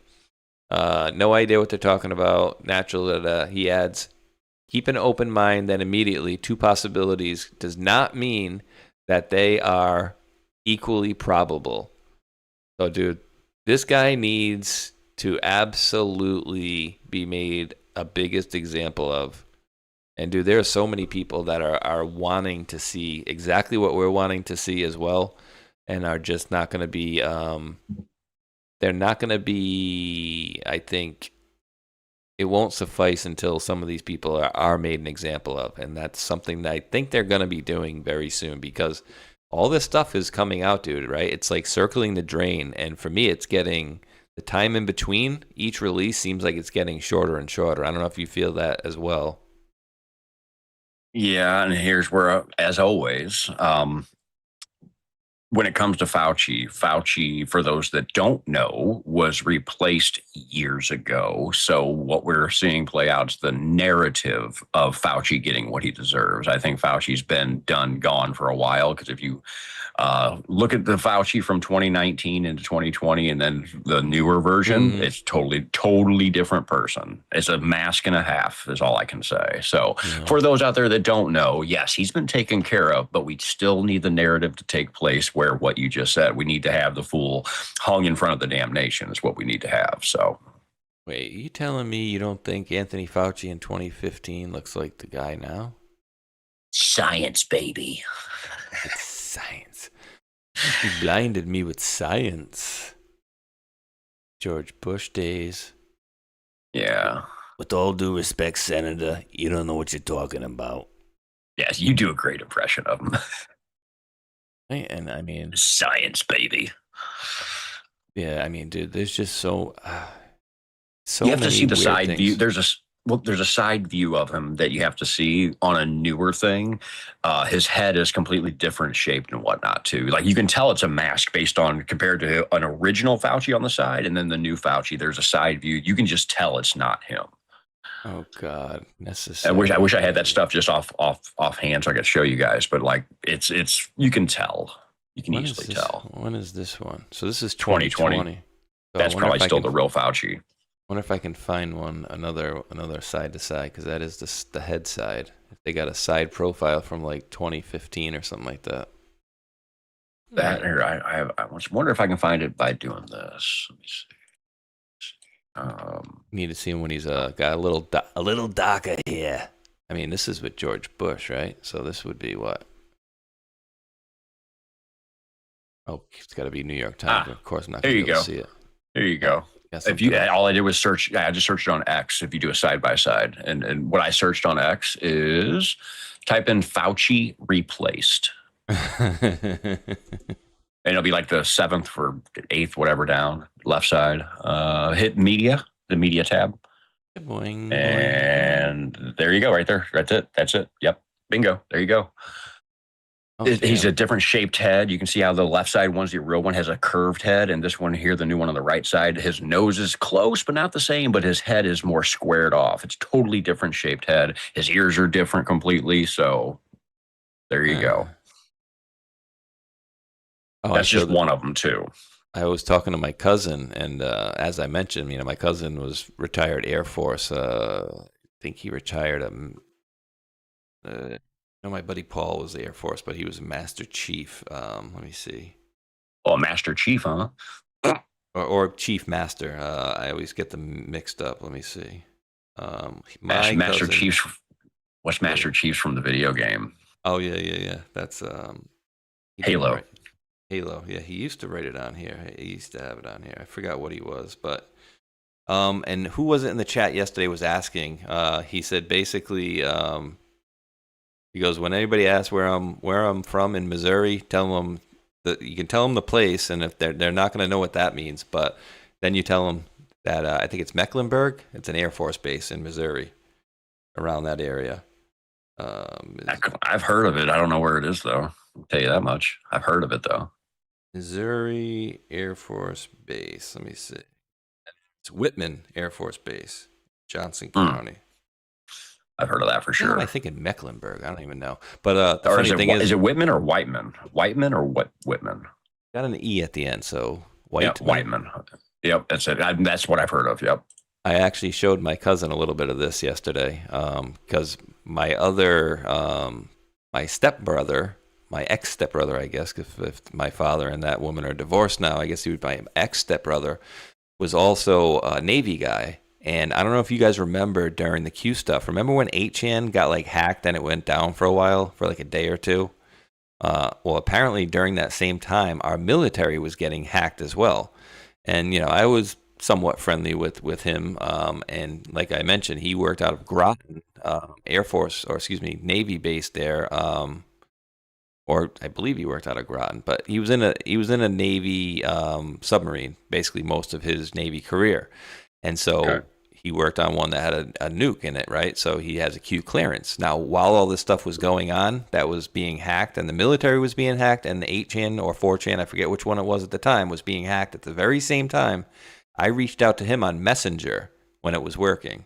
And it's now working again, but for about 7 years or so, it wasn't working for me. Nothing on Facebook would work, and I still don't use it. But anyways, I reached out to him. I said, "Hey Jay, you know, I'm starting to report on this stuff named Q, and I understand that you being on a submarine have a Q clearance. Anything you can tell me about this?" And he's like, "First off, Mike, sorry if this is really you, but I cannot confirm that this is really you right now. We're having a lot of hacks at the base." And the military in general is having a lot of hacking issues. So I can't confirm this to you here. You're gonna have to get my number through my mother, through your father, and then call me that way. I was like, wow, that was weird, like very weird to get. Really weird, yeah. But yeah, it was a time though that we were getting. There was like an 8chan hack, and then the military was getting hacked. And I don't know if anybody remembers that in the chat, but I remember. Right where I was when I was reading that message. I was over at the in-laws up the street, right outside in my car, where I was most of my time out back then when I was, editing most of my videos in my car, is not to wake up my son or wife at the time, wow. 3, 4 in the morning. But yeah, I showed him this video because I gave him just a really quick, overview of the plan and what it is, and he's like, and I said, "Hey, you ever seen anything like this?" And he's like, "What's this?" I said, "Oh, this is Trump's inauguration, the first one." And I said, "You ever see this before?" And he's like, "No, what's that?" And I'm like, "Oh, these are," I said, "This one here is, I think this one's the JAG officer and this one's military intelligence." And he's like, "Really?" And I'm like, "Yeah." I said, "You ever see that in the history of the world?" He goes, "No, certainly haven't." I'm like, "Yeah, just weird things." And again, I don't know. We kind of got into this yesterday. Hulk kind of went off a little yesterday. He's like, "I don't know about the full control thing, dude." It's just like, he started saying that we went in and started attacking Ukraine, and I'm like, "Wait, we did?" I said, "We attacked Ukraine?" No, that would be, and see, I know we had this little bit of conversation, but that would be Russia taking out the biolabs, bro. Exactly, and again, I could be wrong, but I don't think we went in anywhere. Where we quote funding them, and again, I can't tell you what's going on at my neighbor's house, right? I can't verify what's going on at my neighbor's house because there's walls and I'm not there. So, I can't tell anybody exactly what's going on anywhere, but I would say the level of oddness that we have seen over these last many years indicates to me there's absolutely something beyond the normal going on, and we've been getting indications of it for a very long time. And I'll admit too, there was a period there in 21 and 22 that I was just like not seeing it for a little bit, right? And I was just reporting on the news, but not really seeing the decodes and stuff like that. And there was a time for a couple of days I was just kind of thrown off, and I was just like, "This is I don't know what the hell's going on here." But then they just started piling it on lately, dude. Like, it is just so above and beyond ridiculous, the messaging that we've been getting recently, right? Yeah. Well, when it all first started up, the Ukraine war, I don't know if you remember this or not, but do you remember whenever all the Potemkin village videos were coming out of Ukraine showing that number one, there was the fake videos. A Potemkin village is basically a city built just for what they're doing for a movie set, basically. Yeah. But then the other videos where people were going to Ukraine where they were saying all these wars were happening, but there was nothing going on and everything there was totally fine. Like, everything was fine. And these are the places the news was telling us was, "Oh, there's these bombs blowing up." But the people that were living there were like, no, nothing's happening. So what is there to believe? We don't know. Yeah. Remember that there was another one too and somebody in the chat was somebody had mentioned, and they were wooden. Remember the wooden rifles we were seeing in Ukraine? There was actually videos of people that were showing certain videos. And then like people are like, "Wait, that's a freaking wooden gun. That's not even real." Ukraine. There was also videos that we saw, even Fox News had it on. There was a place that got bombed, and these ladies walked over and were picking up these big blocks that were supposed to be rock, but they were like styrofoam, because they just walked over, picked them up, and walked away with them right on camera. And they even had it on Fox News. We were like, wait a minute, what are they showing right now? And they were supposed to be like, I guess maybe an earthquake or a bomb. It was, you know what it was? It was a bomb had gone off at a school or something like that. And people had walked over and picked up rubble that should have been, 150 pounds. And they were ladies, and they just picked them up and walked away. and me and Omazon caught on to that. We're like, wait a minute, something's wrong here. So yeah, so that's what I'm talking about. That's Potemkin Village stuff. They put it on the news and they say, oh yeah, this is real. But when they screw up and you catch it, it makes you think. And this is just a training thing. I'm not alleging that they're using this and pretending that these are real guns. So this is just a training thing. But again, if it's that bad, dude, that you actually have to train with wooden guns, like, yeah, it's weird. You got to train with a smile on your face too when you're shooting people. You see the chicks there, they're smiling while they're shooting. That's not what you do. Come on, man. The whole world is a stage, my friend. Exactly. What did President Trump say the other day too at the that thing? And of course, he's talking about the correspondence dinner, but the show must go on, right? Yeah. Yep. The show. Which show are you talking about there, Trump? All three movies playing simultaneously. That's what. Dude, the world is a stage, like you said. Foreign mercenaries from Bangladesh, Yemen, and Zimbabwe fighting for Russian forces in Ukraine. Noticeably, foreign recruits are carrying modern AK-12 M1 rifles, while native Russian troops behind them handed older weapons. Yeah, no, there's so much craziness that we've seen, and so many lies, dude. So many lies, and believe me, there are. I would venture to say, dude, and let me know what your guess is, and guys and gals in the chat, let me know. I'm going to read some of these as well, but like, we were told that back then during the drops that they were tracking, how many million, right, of people that were kind of into this thing. Let me see if I can pull it up actually. How many people were kind of into the Q things or looking or whatever. And it was many, many millions. I forget exactly what that number was.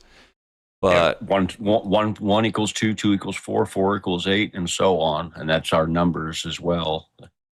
Yeah, and so I would say, what is your guess to, obviously nobody's going to have an accurate number, but so it's always just a guess. Your guess to how many people, not only in America but worldwide, are done with this corruption and are aware of kind of what's going on here as far as wanting to see justice and wanting to see a better world where it's not run by corruption and this, that, and the other, right? Like, what is your guess as to how many million, tens of million, hundreds of million? Like, what is your ballpark guess?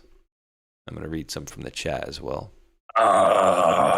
My thought would probably be, if we're not talking third world countries that wouldn't have any idea, so we're talking about people that would actually know about what's going on, I would say 75% or more of the non-third world countries would probably be it, if not better, higher number than that. Really? I mean, because the only reason I would even say that low of a number is because you're going to have the people that are on that side, they're going to try and mess that up. But 75% would probably be my baseline number. All right, so this isn't exactly what I was looking for here. This is just a data point for you guys. But back in 2018, so we're going back 8 years ago, he said, Code Monkey, please confirm ASAP resource upgrade. He said in September 19th of 2018 that the Q team was tracking 330,000 IP addresses at one point. So like, say they go on 8chan and right here at this point, 330,000 IP addresses are looking into what was going on then. So that was only one, say 1 5-minute block, 1 10-minute block of time, or whatever you want to say, right? So that's 330,000 right there. Going back, I'm still scrolling down here. Think about real-time Q tracking. September 10th drops. Okay, so tracking. I want to say it was like 60 to 100 million or something like that at the time. Here we go. Finally found it. It is post 1787.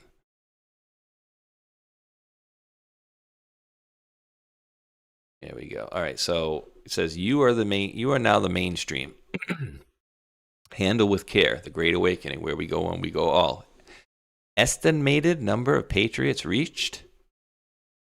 And they go down. Deletions, a warning to Steyer. All right. Worldwide, so it's not just America. Worldwide, they said eyes are on 300 to 350 million. And they're tracking 52 to 58 million people.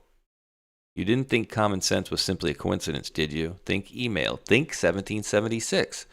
But how did we know an article was going to be dropped later that night? Control would be my guess. But dude, so going back to April 1st, 2018. Yep, April 1st, 2018. They had eyes on 300 to 350 million, and they were tracking actively 52 to 58 million 8 years ago. And then you think about how many people kind of got into it and then fell off, because we did have a lot of people fall off in the inauguration, right? The fraud inauguration of Joe Biden, whatever we experienced at that point, a lot of people fell. I wouldn't say a lot of people, but we had a noticeable chunk of people that kind of just threw in the white towel, right? I can't continue on with this. Oh, Biden's in there. Screw this. I'm going to be quiet. Just like the video that that person made earlier says, I was kind of too scared to upload it because of what they were doing. Remember, they were going after people's jobs. They were blacklisting people from internet. Yours truly included here. I had a 5-year period where I wasn't even allowed on YouTube, right? October 15th, 2020 to October 15th, 2025. And again, still don't know. Dude, still don't know how that worked out exactly till I get it back exactly 5 years to the day. So were the good guys doing it? And, if they are, I want to smack some of them because put me in some hot water for a while. You were 5 steps ahead, so they had to knock you down for 5 years. That's why. Oh, I appreciate it so very much. But hey, I wasn't as mad as you, but you got to realize I was a big fan of your show. When you disappeared, I was the same thing as you. I was like, what the fuck happened? And then everybody disappeared. All the people I watched disappeared. All the people I used to help me work my work. You were one of them. So when that all happened, though I didn't have a show back then, that crushed me seeing all of my people get destroyed. So 5 years of that crap for you specific. So that's crazy. It's wild. I'm wondering what the chat's thinking as far as because my sentiment at the end of this is never to be a violent thing, but I would just say that for anybody that's concerned, like no, there's nothing going on, no plan, whatever. I would say bare minimum, 100 million people, bare minimum, 100 million people. And I would say probably closer to 500 million would be my guess, is how many people are just fed up. But then how many people know about the plan and stuff? That's far less, right? That's what I'm saying, yeah. Right. That's the thing is your question goes to how many people are fed up with the way the world's been run. And then you also have a separate question. How many people do you think know about Q? Because if you're talking the worldwide, just people being fed up, that's 75+% of the population, if not more. Now, people that know about Q, that's a separate question. If the numbers on the screen are correct, 8 years ago, I don't believe what the true population of the world is to be 8 billion, but I would say if the numbers 8 years ago said 350 million have eyes on or up to it, I would say it's up to 1 billion% or 1 billion people now know or have questions, have heard about Q. At the bare minimal. And I say that because look, all the stuff came out recently. All the Trump stuff about Q, the Q quantum and all that. I think that ramped it up tenfold whenever that all started happening. Because so many people that didn't believe Q stuff or maybe fell off it came back. They were like, wait, what? Because look at my reaction was that there's no way this is real. Am I dreaming? Did I wake up in a different universe? Like I didn't know what was happening when I saw that stuff. So can you imagine the other people that didn't believe in QC and all that? They're like, wait, what? They were confused as shit. Wait, you mean to tell me that this post right here actually did something for you? Did it? Yeah, when I did see a couple before that, but when I saw that, I was like, what is happening? Dude, I almost crapped myself. I'm being honest. I know. That's what I mean. I was like, what is going on? Because I mean, the funny part is we got the little, the air quotes, the head fake a couple hours, like an hour and a half before that, right? Which was, we're going to be Q posting today. And it's like, oh, what? Wait, what? Oh, by Q, we mean quantum. And I'm like, oh, you sons of... And then, America will be the world's leader in quantum technology. Boy, that's an interesting way to lay out a picture. I've never seen that before. What does that look like to anybody? Oh, exactly like QEgg? That's great, too, that they used Phil's thing. I'm telling you. Just wow. Right? That, for me, dude, was just like, But then you have to think, like, this is what it comes down to at this point for me, right? Trust. Do you guys trust President Trump? Or do you think he's some Israel stooge that's doing what BB wants? By the way, where is BB? I thought he was coming to visit us like last month or something, or supposed to be here. I think he canceled that trip. Wink, wink. Well, he's going to get arrested by Mamdani, man. He's afraid. Well, for somebody in the chat, but that's not really BB, guys. So because we always see that. We always see mayors arresting foreign dignitaries that have. What's the word for that? Where they can't be arrested? I can't remember the wording, but they can't. Literally, you can't be arrested by Mamdani. So Mamdani, it's all for a show. It's just more proof. It's all for a show, bro. Dude, that one. And my son said something. My son said something interesting to me, and I gotta maybe try to figure out why he said what he said. But he said, did you know X amount of MAGA supporters voted for Mamdani? And I looked at him. I was like, I just shook my head. No, I didn't even say anything. I went, no. Yeah, I said, no. MAGA supporters? I said, what? So I'd have to see. If he can send me that. He had a... No, there's no percentage of them voted for Mamdani. If they did, they're not MAGA. Let me just say. Yeah. Well, that's kind of funny. Because at the same time, dude, if you have, I'm sending him a text right now. If you have it, diplomatic immunity. Yes, diplomatic immunity. Thank you, guys. Everybody in the chat's blowing it up. Thank you. Yeah, and I did have it, just so you guys know. I had it right here going. Foreign dignitary immunity, but but the other thing about Mamdani is like, you really think a Muslim guy got genuinely voted in as mayor there?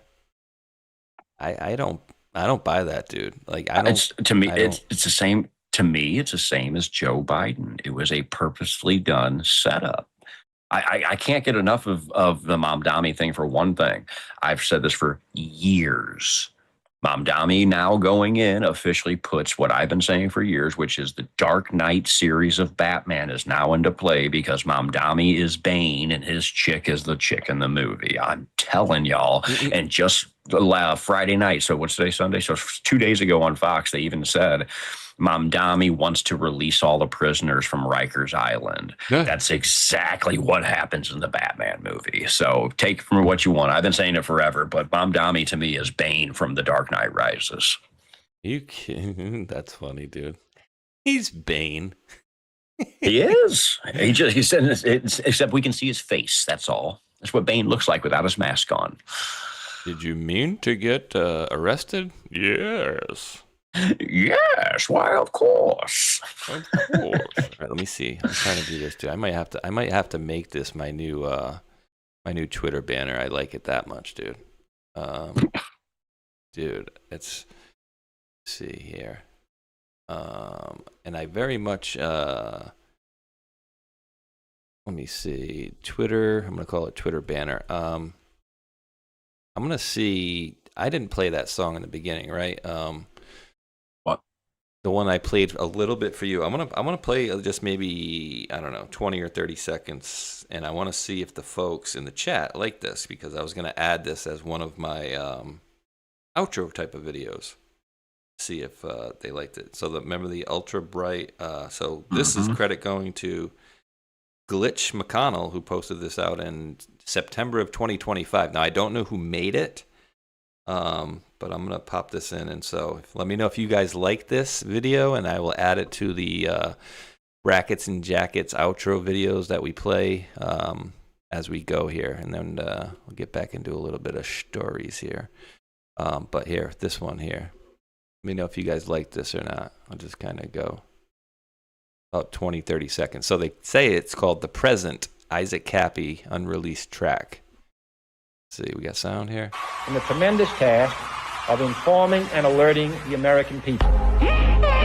For we are opposed around the world by a monolithic and ruthless conspiracy that relies primarily on covert means, on infiltration instead of invasion. You have all the money in the world. You have all the power you need. What's the point?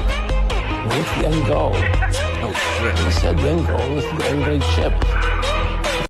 Dude, I just remembered I friggin' saw something last night, and I'm gonna upload this. I'm gonna let this play for like 30 seconds while I upload this. I got something for Matrix. I just remember. You're gonna love this. Control the whole society. Party in the garden, the tower's falling, love in the summertime. Ooh, yeah, yeah. In a unified, feeling oh so unified. In the lockdown, in the lockdown.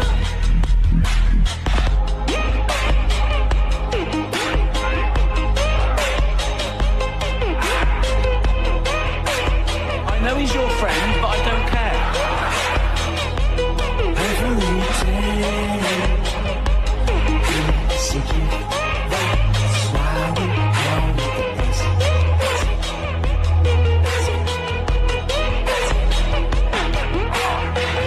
We were born on the garden of Eden, with the flowers blowing, little birds chirping. I was in the garden just having a laugh till I met a monster. Okay, so I very much enjoyed that song. Let me know if you guys like that in the chat or not. Now, dude, this is uploading. They love it. They love it on my side, just so you know. Good. Hopefully, you guys on my side are falling in line. No, I'm just kidding. Hopefully, you guys like it over here as well. Let me see. You can add that. Thank you for that, Crash Tested. It says your Q videos were the best back in the day. I appreciate that. So we got some thumbs up on there on my side as well. And so my video is uploading. Let me make sure it's up here, dude. You're going to love this. And you knowing you probably already seen it. But I just saw this last night. I was watching UFC that was on in Abu Dhabi. And so apparently it started at noon. And so I was watching the replay. And I must have nodded off due to some gum that I was chewing. It's a couple of gummies that I had there. But no, nodded off a little bit, and then it came back on, and this was playing. You ready for this? Here we go. Matrix. Uh-huh. Oh, come on.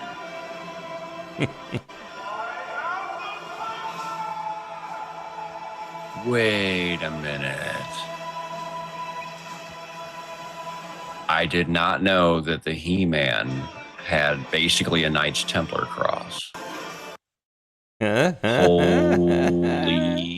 shit. What do you think of that, dude? No That is freaking way. 100% a Knights Templar symbol. And he plays like kind of a goody-goody, like, you know, like a good guy Superman type of dude, obviously. And it's a very, like, from what I've seen of it, it looks like a wholesome type movie. I didn't get to see it, but I saw basically that part, and I was like, oh, I know who's getting this one. So I put it in the chat, Masters of the Universe. Notice anything, Matrix?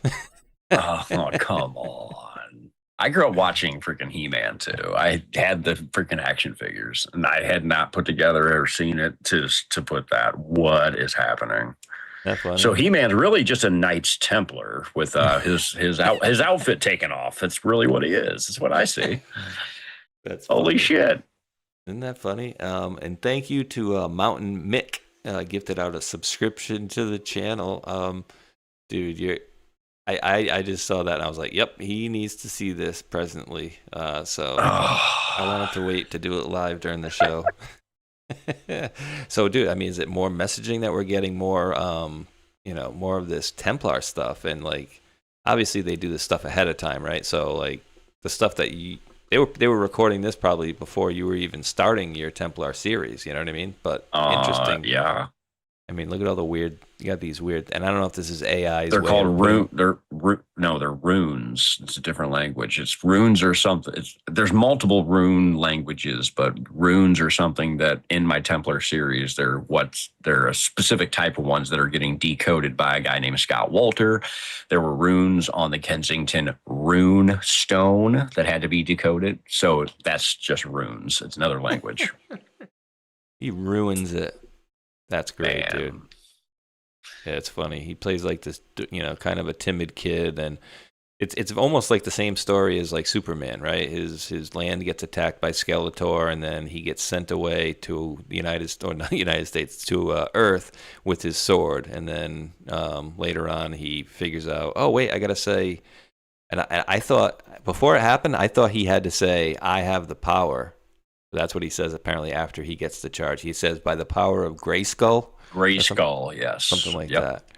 So by the power of Grayskull, he said that when he picked the sword up and then the sword go off, he's all, I have the power. Yeah, I remember all that. I have the power. All of a sudden he's like super jacked.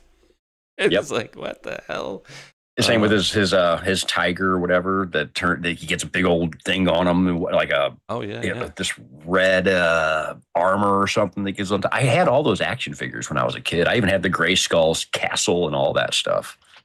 Yeah. Now, Matrix, we can continue to do regular news stuff, but I think people like to see some of the stuff that we've kind of been presenting more than the regular news stuff. So we can get back to regular news stuff if you want me to, but I was just going to show you kind of some of these things that we've dealt with and experienced over the last many years. And I'm not going to play the whole thing, but dude, you want to talk about hypocrites? You want to talk about the biggest hypocrites on the planet? Well, who would we be talking about? We, of course, would be talking about politicians. All right, so I put this post out the other day, and I said, I bet you this is actually a speech by Chuck Schumer that President Trump actually agrees with. But the funny part is, Chuck Schumer no longer agrees with it. Isn't it funny how that works, dude? And again, this is 2 minutes, but we're going to play about, I don't know, a minute. We must create a system that converts the current flow of primarily low-skilled illegal immigrants into the United States into a more manageable and controlled flow of legal immigrants who can be absorbed by our economy. Let me elaborate. The first of these 7 principles is that illegal immigration is wrong, plain and simple. Until the American people are convinced that we will stop future flows of illegal immigration, we will make no progress on dealing with the millions of illegal immigrants who are here now and on rationalizing our system of legal. Dude, to me, it's almost like a parody at this point. It's so ridiculous that anybody that's on the other side that says they can't see what's going on, I just simply...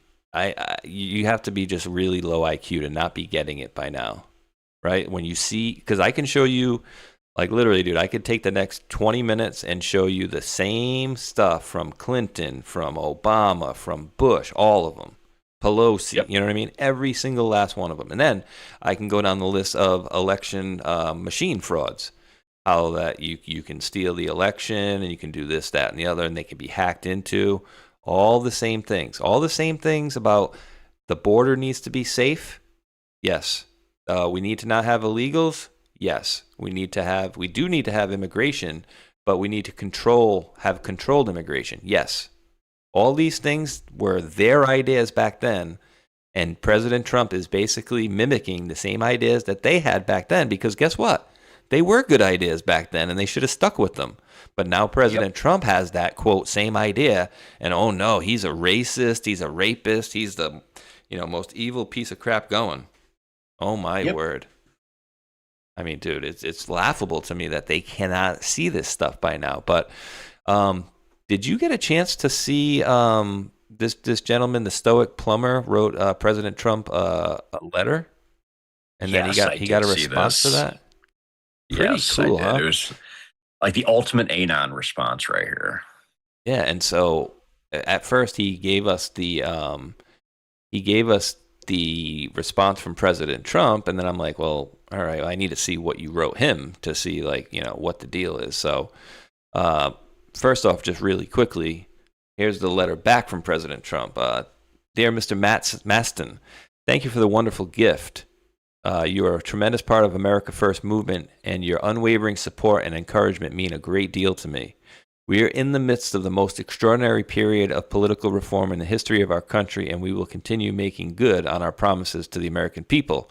Every day I am fighting to make your neighborhood safer, make your cost of living more affordable. I already slammed 2 of those Unimates today.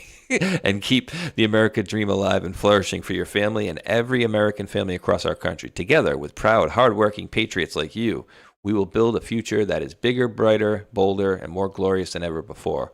The golden age of America is finally upon us, and we are only getting started. May God bless you and your family. Well, that's interesting. So apparently this gentleman made a series of, and so I'll read this little bit of this here. So the letter he wrote to President Trump, I'll read the beginning part, but he ended it up, and this is the gift that he sent to him. He said, legacy binders we have assembled, filled with 1776 real Anons and Patriots, immortalized in museum-quality cards, are our way of saying thank you. They represent the untold stories of those who stood with you from the beginning. They are history in the making, a tribute from the everyday Americans who did the unseen work to help save our republic. We present them with deep respect and gratitude, not just from me, but all of us who have walked this path together. We stand at the ready for what comes next, as we know the best is yet to come. So very cool. And I'm going to read the letter. Didn't Trump with that? He was saying the best is yet to come. Oh no, he was saying the show must go on. Never mind. I was going to say I grabbed the wrong line. Yeah. So he made like cards like this, and then I guess he sent the binders to President Trump with them on here. Now, admittedly, I haven't got a chance to look through all of them, but they are very cool cards. But I have a little critique for them, which is, where are the Red Pill 78s, the Jordan Sathers, the Praying Medics, the Liz Crokins, the Carly Benets, other folks that we've seen from just some of the folks in here I've just never seen before. But it's still a plumber made his binder of them based on people he knew, apparently. Yeah, that are close to him, but very well written letter too, I must say. He says, Dear President Trump, I write to you as one of many everyday Americans who answered the call in this long and often unseen battle for our republic. My name is Kevin Mattson, the voice behind the Stoic Plumber. I've been known online as I've been known online for a decade or so. I am a father, friend, and former successful plumbing contractor who walked away from a nationally recognized business I built over 20 years in September of 24. Left it all behind, the awards, the stability, the life I had known, because the fight for truth and the future of this nation demanded it. I am not alone. To our point earlier, Matrix, millions like me, your most loyal sons and daughters in same, fight the great silent war. We are the ones who have carried the weight quietly behind the scenes, doing the dirty work that keeps the light of liberty shining. Our journey has not been easy. For years, we have been labeled conspiracy theorists, mocked, berated, and cast aside by very institutions and media that should have sought the truth. Friends turned away, family distanced themselves, careers crumbled. That sound familiar to anybody? Oh, yeah. We endured the Russia hoaxes, the endless smears, the social isolation, the financial hardship, all while refusing to bend. I lost much of what the world calls success, yet I gained something far greater: clarity, resolve, and a band of brothers and sisters who see what is really at stake. Who are the digital soldiers? The silent warriors who dug through the darkness, connected the dots, and stood firm when it would have been easier to look away. We did not seek glory or recognition. We simply knew our country was worth it. You have been our beacon through it all. From fateful escalator ride in 2015 to every rally, every fight, every victory against the machine, we have had your back. We are your most loyal base, not because we chase fame, fiat, or favor, but because we understand the magnitude of what you have taken on. We have worked in the shadows, researching, sharing truth, building networks, and holding the line. Ooh, Monday night, 7 p.m., hold the line. When the world called us crazy. Yeah. Oh, and I did talk to my uncle last night. Remind me if I forget that one. We have sacrificed time with our families, financial security, and personal peace so that future generations might know freedom. This is the Anon journey. Hardships forged into strength. Berating turned into unbreakable resolve. We are the ones who never quit, even when the noise grew loudest.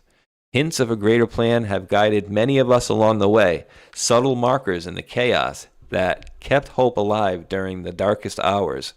They reminded us that we are part of something larger, a collective awakening rooted in faith and love for this nation. We have always believed in 1776 values, in justice, and in the idea that God wins in the end. Through it all, our loyalty to you has never wavered. You fought for us, we fought for you, and for America. Then he talks about the legacy binders. They are history in the making, a tribute from the everyday Americans who did the unseen work. We present them with deep respect and gratitude, not just from me, but from all of us who have walked this path together. We stand ready for what comes next, as we know the best is yet to come. With utmost respect and unwavering loyalty, the Stoic plumber Kevin Maston, on behalf of Anons and Patriots who have served in the shadows. Super cool, dude. Right? Really well written letter, and maybe we should write him a letter from the the show. I wonder if he'd write Space Shot. I wonder if he'd actually write, if I wrote him a letter and I wrote, Space Shot 76 at the bottom, if he would actually write a letter back. Space Shot 76, Rhode Island, Well, I'd write him a letter and I wouldn't put my real name on it. I'd put exactly Matrix Codebreaker. Why? Because that's who I'm known as. You're known as Space Shot. Therefore, that's exactly what we would be known as. So, no, that's cool as hell, though. Like, those cards, I've seen other people, I knew other Anons that were making those cards for a long time. This guy just happened to grab the idea and went further with it, which I don't know when he came up with the idea for it, but I've seen these cards for a long time. Yeah, I've seen a couple of renditions. And I've seen ones made of you. I've seen ones made of me that people made too. So it's pretty cool. I've not seen them. Show me. I want to see them. Oh, I don't know where they're at. They're all over the internet, but somewhere in my folders I have my card for sure that somebody made. Let's see. Yeah, that would be fun to find there. But quick reminder, cool. It is 2 hours in. I don't know if you still are on your time slot. Oh crap! Is it already, dude? Come on. It is. It's already. All right. Actually, you know what? Can you give me 30 seconds? I just hit the little men's room, and we can maybe do another 10 or 15. Then I got to skedaddle, unfortunately. But yeah. 30 seconds. I'll be right back. Yep. No biggie. What's going on, everybody? Just a quick reminder. Make sure you smack that red pill, smack that thumbs up, depending on which side you're on, or both sides that you're on. Jump over to Space Shot side, over to my side, over to the YouTube side. I remember you guys over there on YouTube. Actually, let me pull you guys up. I haven't had you up one time today. What's going on, YouTube? I'm not on YouTube, but I'll drop my links into the chat for you guys here in just a second once it loads up. I can hear me talking too. There we go. Yep, YouTube's working. Cool.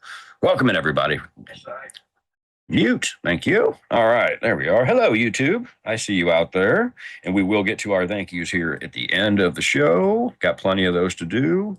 And for you YouTubers out there, about to drop my links in the chat as well. Boom, boom. There you guys go. That way you guys can jump over to my side and follow me on my end over here as well, because I will never go live on YouTube because YouTube is gay. And yeah, I said it.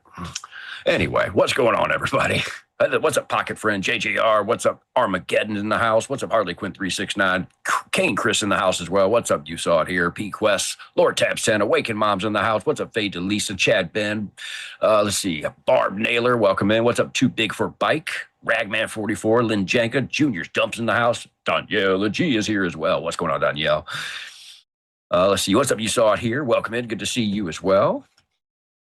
I got my screen covered right now. You guys can only see what I'm doing here. What's up, Thacray? Brew 525's in the house as well. Welcome in. What's up, Locks and Locks? Thanks for letting me know. I didn't know that. Where did you put that? You got one from Trump when you sent the jersey. So you got one of those letters back from Trump. That's really, really cool. We also would like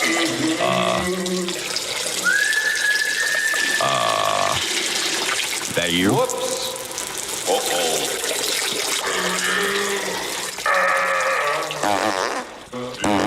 Yep, that's you. I did do a I was going to say, what the hell? I didn't know what the hell that was. Dude, you know, one of my first live streams, I literally was at the in-laws' house, and their office where I was doing the live stream in was like at the end and then like off to the left. So the house was kind of like a big C, and I was like the end of the C, or the top where you would start, the top right of the C. And the bathroom was like at the bottom right of the C. So for whatever reason, I didn't mute the mic, and I'm like, there's no way. And I didn't even think about it, right? And I was like, the thought didn't even cross my mind. There's no way they're going to hear me peeing from, 30 feet away and around the corners. Apparently, they heard it.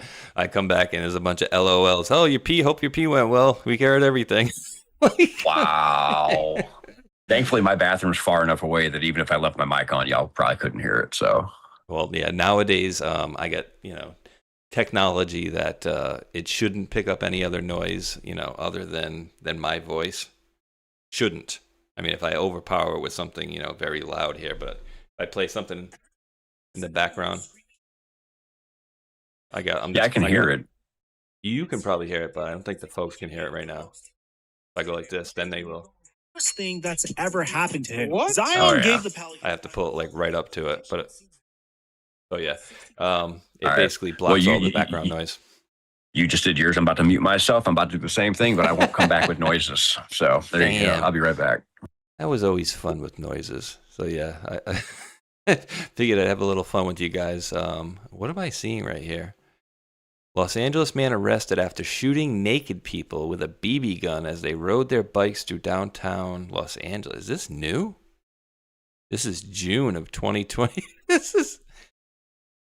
Wait, why would this come up? Why is this coming up like a new story for me today? Colin Rugg. And I've never covered this, so I've never even seen this. Apparently this dude was shooting naked people dressed in all black. What does he think he's, a friggin' hitman or something? Charges after allegedly shooting 2 people with a BB gun at a naked bike riding event in downtown LA. This happened around 11 this morning near the So I guess when we're focused on other news, we don't see certain news like this. It was not a year ago, a month ago. A naked bike ride. Subject charged with assault with a deadly BB gun. Are you serious? Riding a scooter started shooting the cyclist with a BB gun. 2 people were hit and treated for lacerations. What a piece of crap. People being naked and he's shooting them. Guy looks like friggin' Hoist. I heard all that. What the hell? I heard all that conversation. Apparently that was a month ago, dude. I never even seen it. One thing I wanted to play, dude, and I don't know, was this maybe just for the races that were in, where were they? DC? I think they were in the DC area. So this is 1 minute and 6 seconds and pretty loud. So let me see. Here we go. Oh, wait. No, here we go. Do we go? Here we go. Full screen? Full screen. Won't do a full screen. All right, here we go. Focus.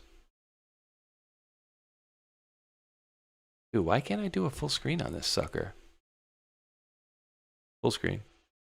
No, it won't. Here we go. Here we go. Focus. Speed. I am speed. 1 winner. 42 losers.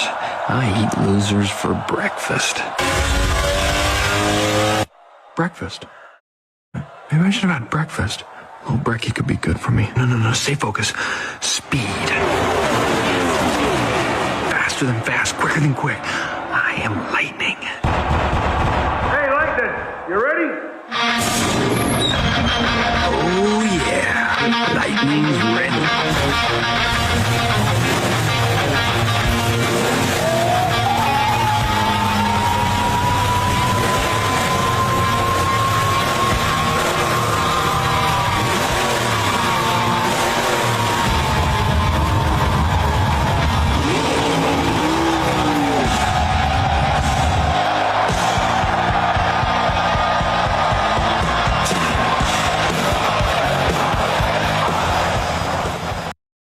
Dude, how does he do half of the things that he does?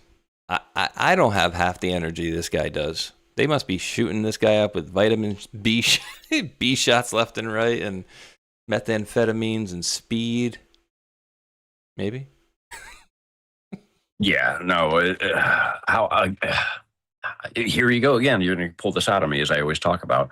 Love it. There's many Trumps. You have fat white golfer Trump. You have the Trump that wears the hat, the Trump with the lisp, the Trump that tells all the jokes, the Trump that has the whistle when he talks. I don't know how many Trumps there are, but there's a reason why Trump never sleeps, and there's a reason why he gets stuff done 24/7. It's because there's way more than one Trump. That's why. So there's my answer right there. That's the simple version. There's no way one Trump does all this. I know. That's why I call him Fat White Trump. He's white. Okay. He's fat. He's white boy Trump. I call the golfing Trump disheveled Trump. Because he always kind of looks like he's like not out of it, but like he looks like he's all kind of disheveled. Like his hair doesn't look right. Yeah, he's fatter. His hair's not right. He what's the word I'm looking for? He looks like he's never in the sun either, which is weird because he's the one out playing golf, yet he's always white. And then the one that's always doing the rallies is orange in color. Makes no sense. I'm almost starting to think that I almost think golfer Trump's the real Trump, like because it's like the one without a mask on. It's like the legit Trump just out there playing golf while the other one in a mask goes out and does all the stuff around the country. That's just sometimes what I think. And dude, why would he do that? Like put his face up to the thing like that, just to show somebody like, right? That looks like some more chins than we've been seeing on TV here. Let me go back here. That's because it's fat Trump. I'm telling you. Very well might be, dude. Let me see. I'm kind of going down the wrong way. I've had that thought for a while, and I've said it a million times in my show. It's like I think fat Trump, that Trump there, the fat white Trump, it might just be the actual real Trump. Like this one we see here in the Oval Office ain't the same dude. That is not the same person. That's got to be. I mean, right. Jack Posobiec. It's not one of my favorites there. And did you see Debbie shared this with me the other day? Yesterday, I shared it on the show with. Apparently, it was Melania's father that everybody was saying was President Trump's body double behind him. Did you see that? I heard about it. I saw the videos too. All I can say is this: there's no way they're going to actually have a real body double of Trump just sitting there walking behind him. Exactly. I saw this. I mean, but if you look quick, like right there, it's like, oh yeah, maybe. You know what I mean? Similar suit, but he's definitely wider. You know, shoulder to shoulder wider. It does look like him though. 100% looks like him. Yeah. The backup Trump. Does he look like a clone to you? No. Dude, I got so much stuff to get into. Oh, by the way, UFC. I know everybody cares about this, but don't worry, I'm going to tie it back into politics. UFC is going to be where next week? They're going to be fighting in Serbia. Huh. Serbia, really? You say? Well, this is Scott Bennett, former U.S. Army officer, counterterrorism analyst who served as a U.S. Army Special Operations Officer with the 11th Psychological Operations Battalion with top secret SCO or SCI security clearance, sensitive compartmentalized. Quoting this guy, Biden visited Serbia in May of 2009 to personally recruit computer hackers there to control future Dominion software in the U.S. elections. To further conceal its manipulation of U.S. elections, Dominion moved its research and development and servers, which store swing state voting information, to its office in Belgrade, Serbia. We remember hearing about that. In the Belgrade office, Venezuelan, Chinese, and Serbian software engineers maintain system administrative status over swing state elecciones. So, dude, it's absolutely. Don't forget Serbia was there. Don't blame the Serbs. Is that where Hunter? What about where Hunter Biden was during the election? Wasn't he at some election ballot tablet place or something like that too? That's interesting. Hunter Biden was. I'm pretty sure of it during the 2020 election. Yeah, there is so much Democrat data. I'll probably just leave you with this one. I'll give this, if you wanted to go over this, I'll drop it in the Zoom chat here for you as well.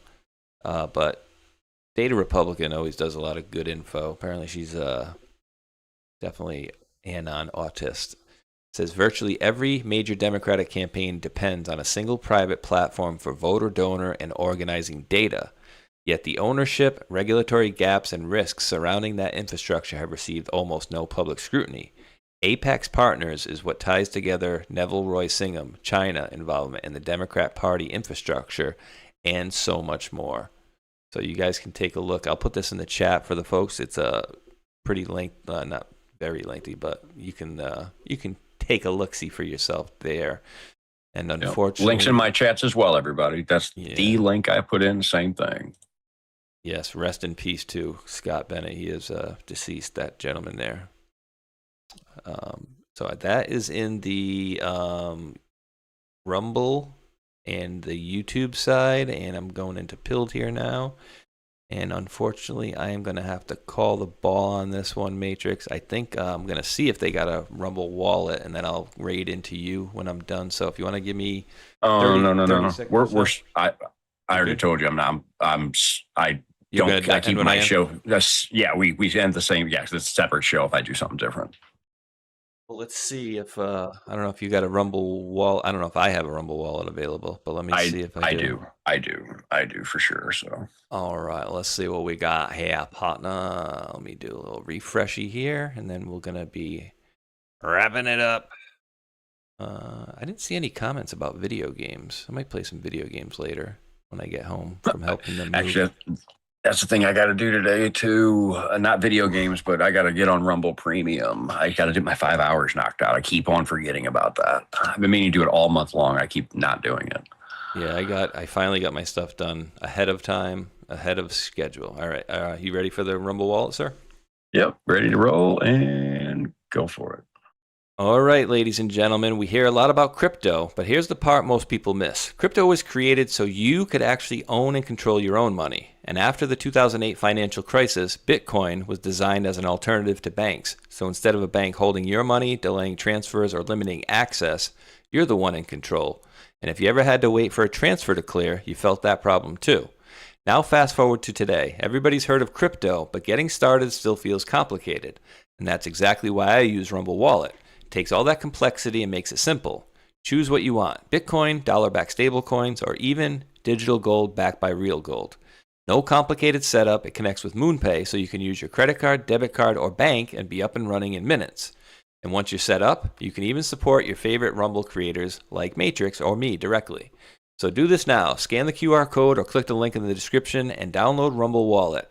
From there, you can set up your wallet, tap buy, and you're in the game. And in just a few minutes, you can go from hearing about crypto to actually owning some. Boom. All right. Boom. Awesome. Sawsome. So I just got a couple people on the Rumble side to thank, sir. And going back to Mr. Tronanon for a rating. He's probably not in here anymore, but thank you for that, sir. Mountain Mick, thank you for the gifted sub earlier. Mr. MacGyver is always welcoming us a good afternoon or a good evening. And so for this occasion, Mr. MacGyver dropped a $2 super chat and says, "Good afternoon, Patriots." So thank you for that, sir. And then GE Chalk dropped a $2 Rumble rant, says, "As a golf instructor, I believe golf Trump is real Trump. You fake a golf swing and can be a scratch golfer." Very true. GE Chalk, any tips you can send me for straightening out my my golf swing? I tend to hook mine to the right. They generally almost always hook off to the right. Spaceshot 76 at Proton Mail, if you can. But anybody you got to thank over there on Rumble, and then I'm going to go over to Pill when we're done with that. Yeah, Rumble side, let's see. Thank you for Wandon for the $1 Rumble rant. Says, "You are all family." Then thank you to Magadai for 5 subscriptions gifted out. Newbie1, thank you for the $1 Rumble rant. Says, "Liked Barr until his comments about Epstein and the election results." Interesting. Yeah, I know about his family background now, too. Go look into that. You'll hate him even more. Too Big for Bike with back-to-back $5 Rumble rants. The first one says, "I started the Feel Great system last Friday. 270 pounds is my starting weight. We'll see where I'm at after the first month. If I'm down even just a couple pounds, I'll try another month. Really? Big for bike? Too big for bike. As long as you're following the system, I guarantee you're going to lose that weight. As long as you're following the system, you will. I promise you that. Oh, dude. Next. What's up? Do you mind 1 second, dude? This is actually, I'm glad you said this because I have a person who has actually sent me a couple of updates. So James had sent me, and that's all I'm going to say for James, sent me, can't believe I am under 190 pounds, down to 188 from 196, down 2 miles a day in Texas heat. And he said, it's so awesome. Congrats on your progress, too. So nice. he's down, what is that, 96? That's 8 pounds after his second box, actually. Third box update, and then he had a second box update as well. So after I don't know if that's before or after the third box, but 8 pounds is another 8 pounds there and another success story in the making. So I'm waiting until tomorrow to do my weigh-in, and I've been sneaking a little peek, but I'm not documenting it until tomorrow. But I'm definitely in the 2 O's still, and nice. Much lower on the 2 O's. So I'm sorry, but you can continue with yours, sir. You're good. I'll give it a little update myself. I'm actually on the opposite end of the spectrum. I'm trying to gain weight. I just bought me a massive big ass 5 pound tub of concentrated protein and whatnot. I'm on the opposite spectrum as all you guys trying to lose weight. I'm putting weight on as I'm doing the Feel Great protocol. So of course that's a lot of working out and a lot of protein now that I'm adding into it along with my creatine. So yeah, I'm on the opposite spectrum, but guess what? I still freaking feel great, everybody. Bow. Hell yeah. All right, so Too Big for Bike, the second $5 Rumble Rant. Thank you very much for that. It says, I keep studying for my COVID test, but I can't seem to get sick. I love it. Let's see. Then Mountain Mick. Yeah, Mountain Mick. If there one subscription, but we are opposed around the world. Fade to Lisa. Yeah, you figured it out. I saw you saying that in chat. You're having some trouble, but had to refresh. That's awesome. And thank you for the $10 Rumble Rant. How often but we are. You take the horse paste? I have some, but not sure how to take it. And I told you in chat. That's for everybody out here. Everybody's different. You're all built different. The system for it is not taking it every single day. There is like days on and days off.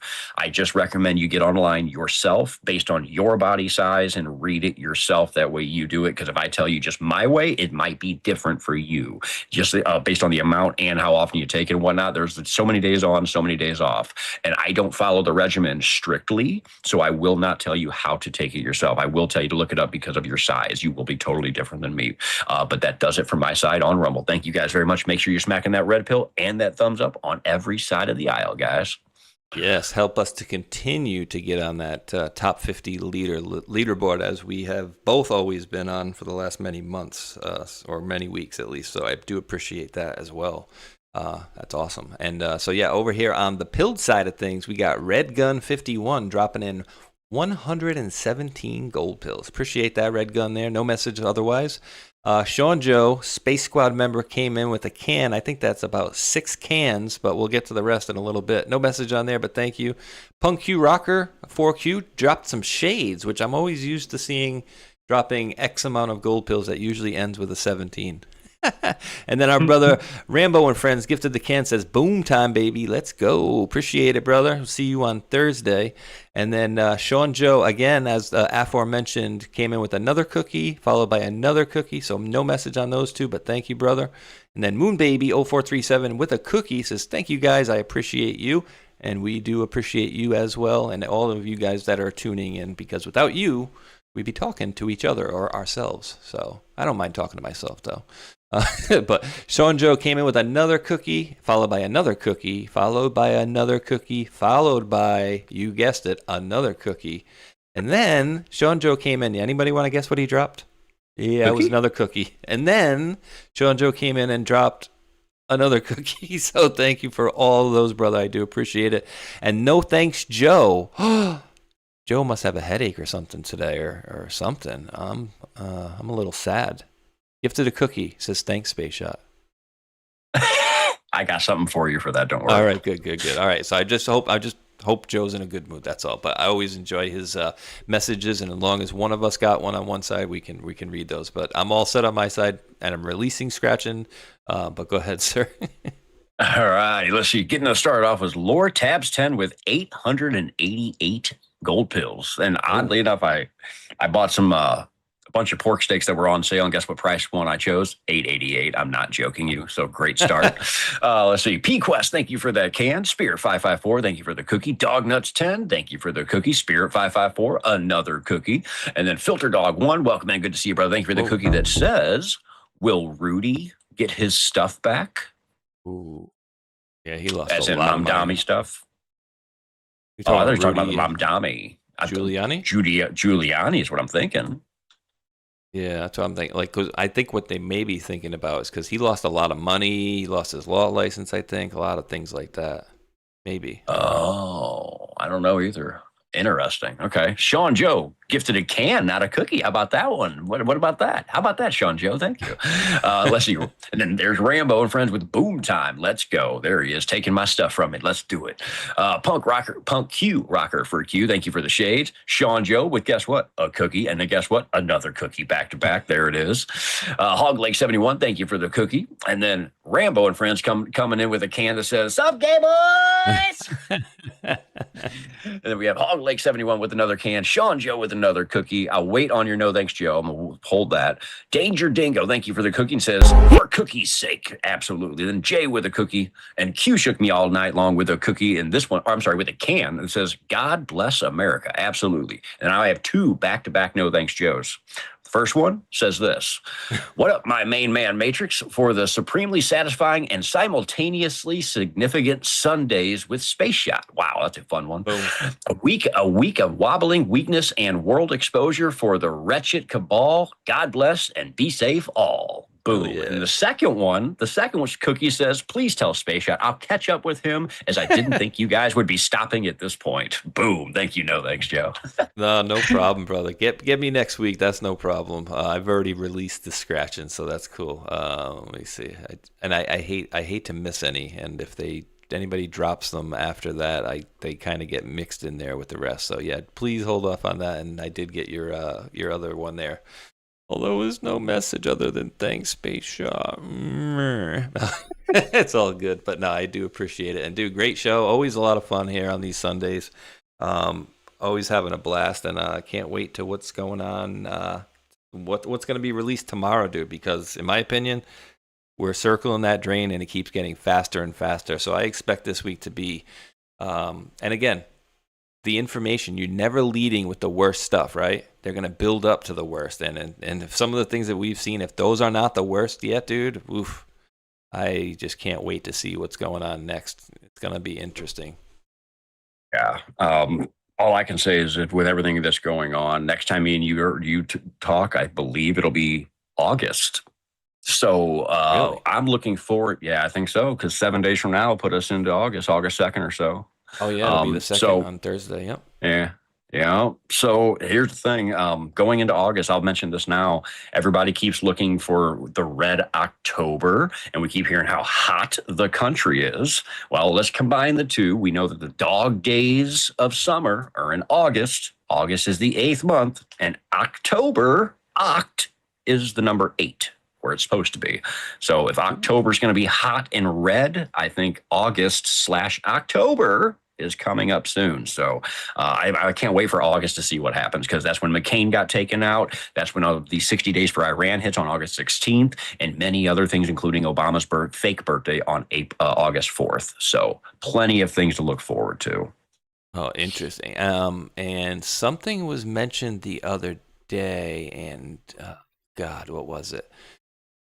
So I think we dealt it on Table of Titans the other day, where essentially what was the information that was put out? I'm trying to look through our chats here to see if I put it out there.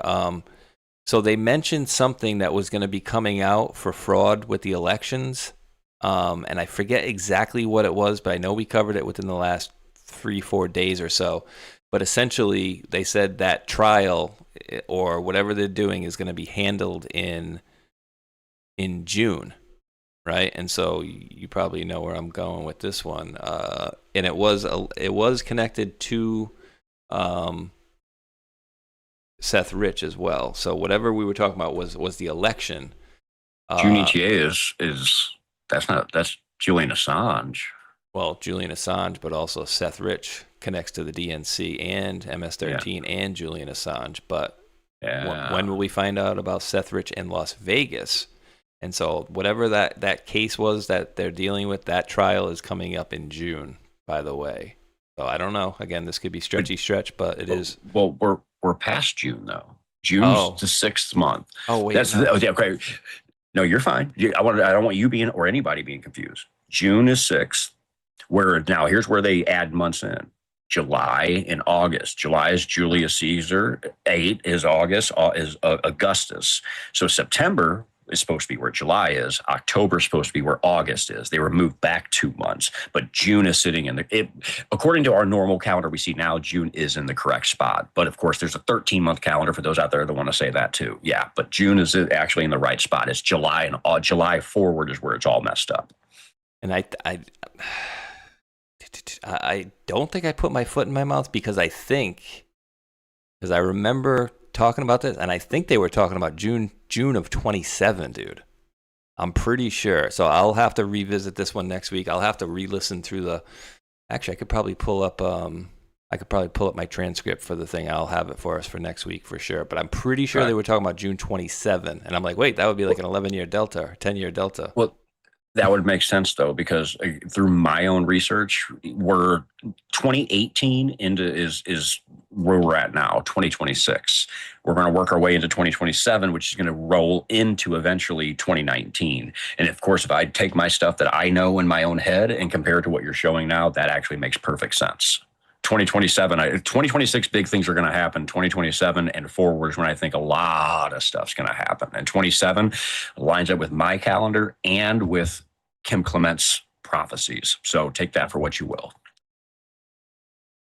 And yeah, dude, and I do got to get going, but I do love talking about this stuff. And the weirdest part about all that stuff, like you said, about them switching up the months and the dates and stuff, which I 100% agree with, because how can you deny that, right? Like, October, octopus is 8. We all know oct is 8, but why is it the 10th month? But the weirdest part, why that's weird to me is they changed everything by 2 months, but yet the calendar, as far as I understand it, used to be 1 month off. Right? It used to be 13 months of 28, right? Yes, exactly. The lunar calendar would run you every 28 days per month for 13 months, not this random weird stuff that we have. Okay, so there's multiple changes though. There's the lunar calendar, then you have the Julian calendar, the Gregorian calendar, you have other countries' calendars. There's a million things to it, but the main ones we're referring to, there's the 13-day difference in the Julian to the Gregorian, and then there's the 13-month 28-day cycle lunar calendar as well. Interesting. All right, so this is telling me, just ChatGPT is telling me that there are a few notable matters that can be active by 27. Wisconsin congressional redistricting going to trial in 27, although a specific June date has not been set. And there are a couple of other ones for midterm elections and whatnot. I'll have to get that one so I can remove foot from mouth. But dude, always a blast on these Sundays. Great stuff. And I'm going to try to end the show after my outro. I'm going to try to end with this one here. And I did a little bit of editing to the end of it. So it's a little bit shorter. It's about a half a minute shorter than the rest. But great show, brother. And always thank you to the mods. Do us a favor and click the thumbs up or the positive affirmation button on the way out. If you could, help us get on that leaderboard. Anybody else you got to thank or any other parting words, my man? Nothing else came through. I'm rating my side over to Omazon on Pilled and Belushi over on the Rumble side. So that's where you guys are going to be headed. And other than that, thank you guys all for being here. We will see you guys next week, next Sunday, for our episode 26 of our Sunday show. Okay, so I'll do the same then. I'll jump you guys over to Mr. Belushi, and then we'll see what we got there. So for Matrix and myself, thank you for the mods again. And for you wonderful world patriots, we do, of course, appreciate each and every one of you for tuning in. And until that next one, thumbs up, like, and subscribe. Peace. Peace. Oh, wait, I'm going with the wrong one here. No, we're going to go with that one. There you go, guys. Bye-bye. For we are opposed around the world monolithic and ruthless conspiracy that relies primarily on covert means, on infiltration instead of invasion. You have all the money in the world. You have all the power you need. What's the point? What's the end goal? When he said the end goal is to get everybody chipped, to control the whole society. Party in the garden, the tower's falling, love in the summertime. Ooh, yeah, yeah. And I'm unified, feeling oh so unified. In the lockdown, in the lockdown.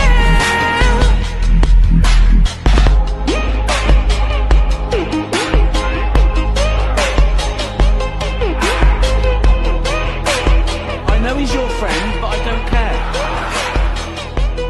Every day, it's a gift. That's why we call it the best.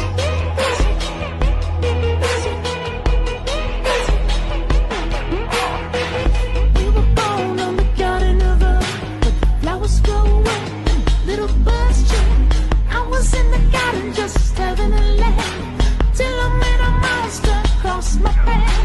Hey Gather, do you want some more trilla? I could get you lit up one or two ways. What's it gonna be, man? What's it gonna be, man? Say it, I feel like the whole world was begging me to rain fire above upon my enemies, till the love washed over me, till I let the love wash over me. Say it, I forgot the whole world begging me to rain fire above upon my enemies, till the love washed over me, till I let the love wash over me every day. It's a gift, that's why we call it the present.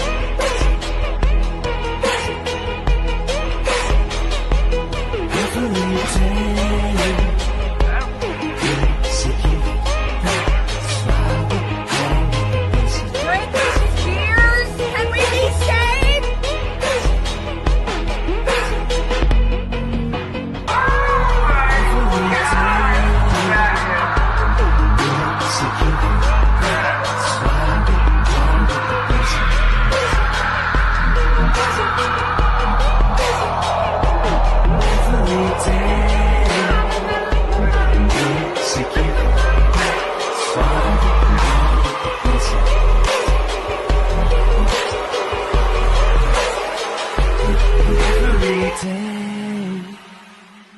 Is a gift.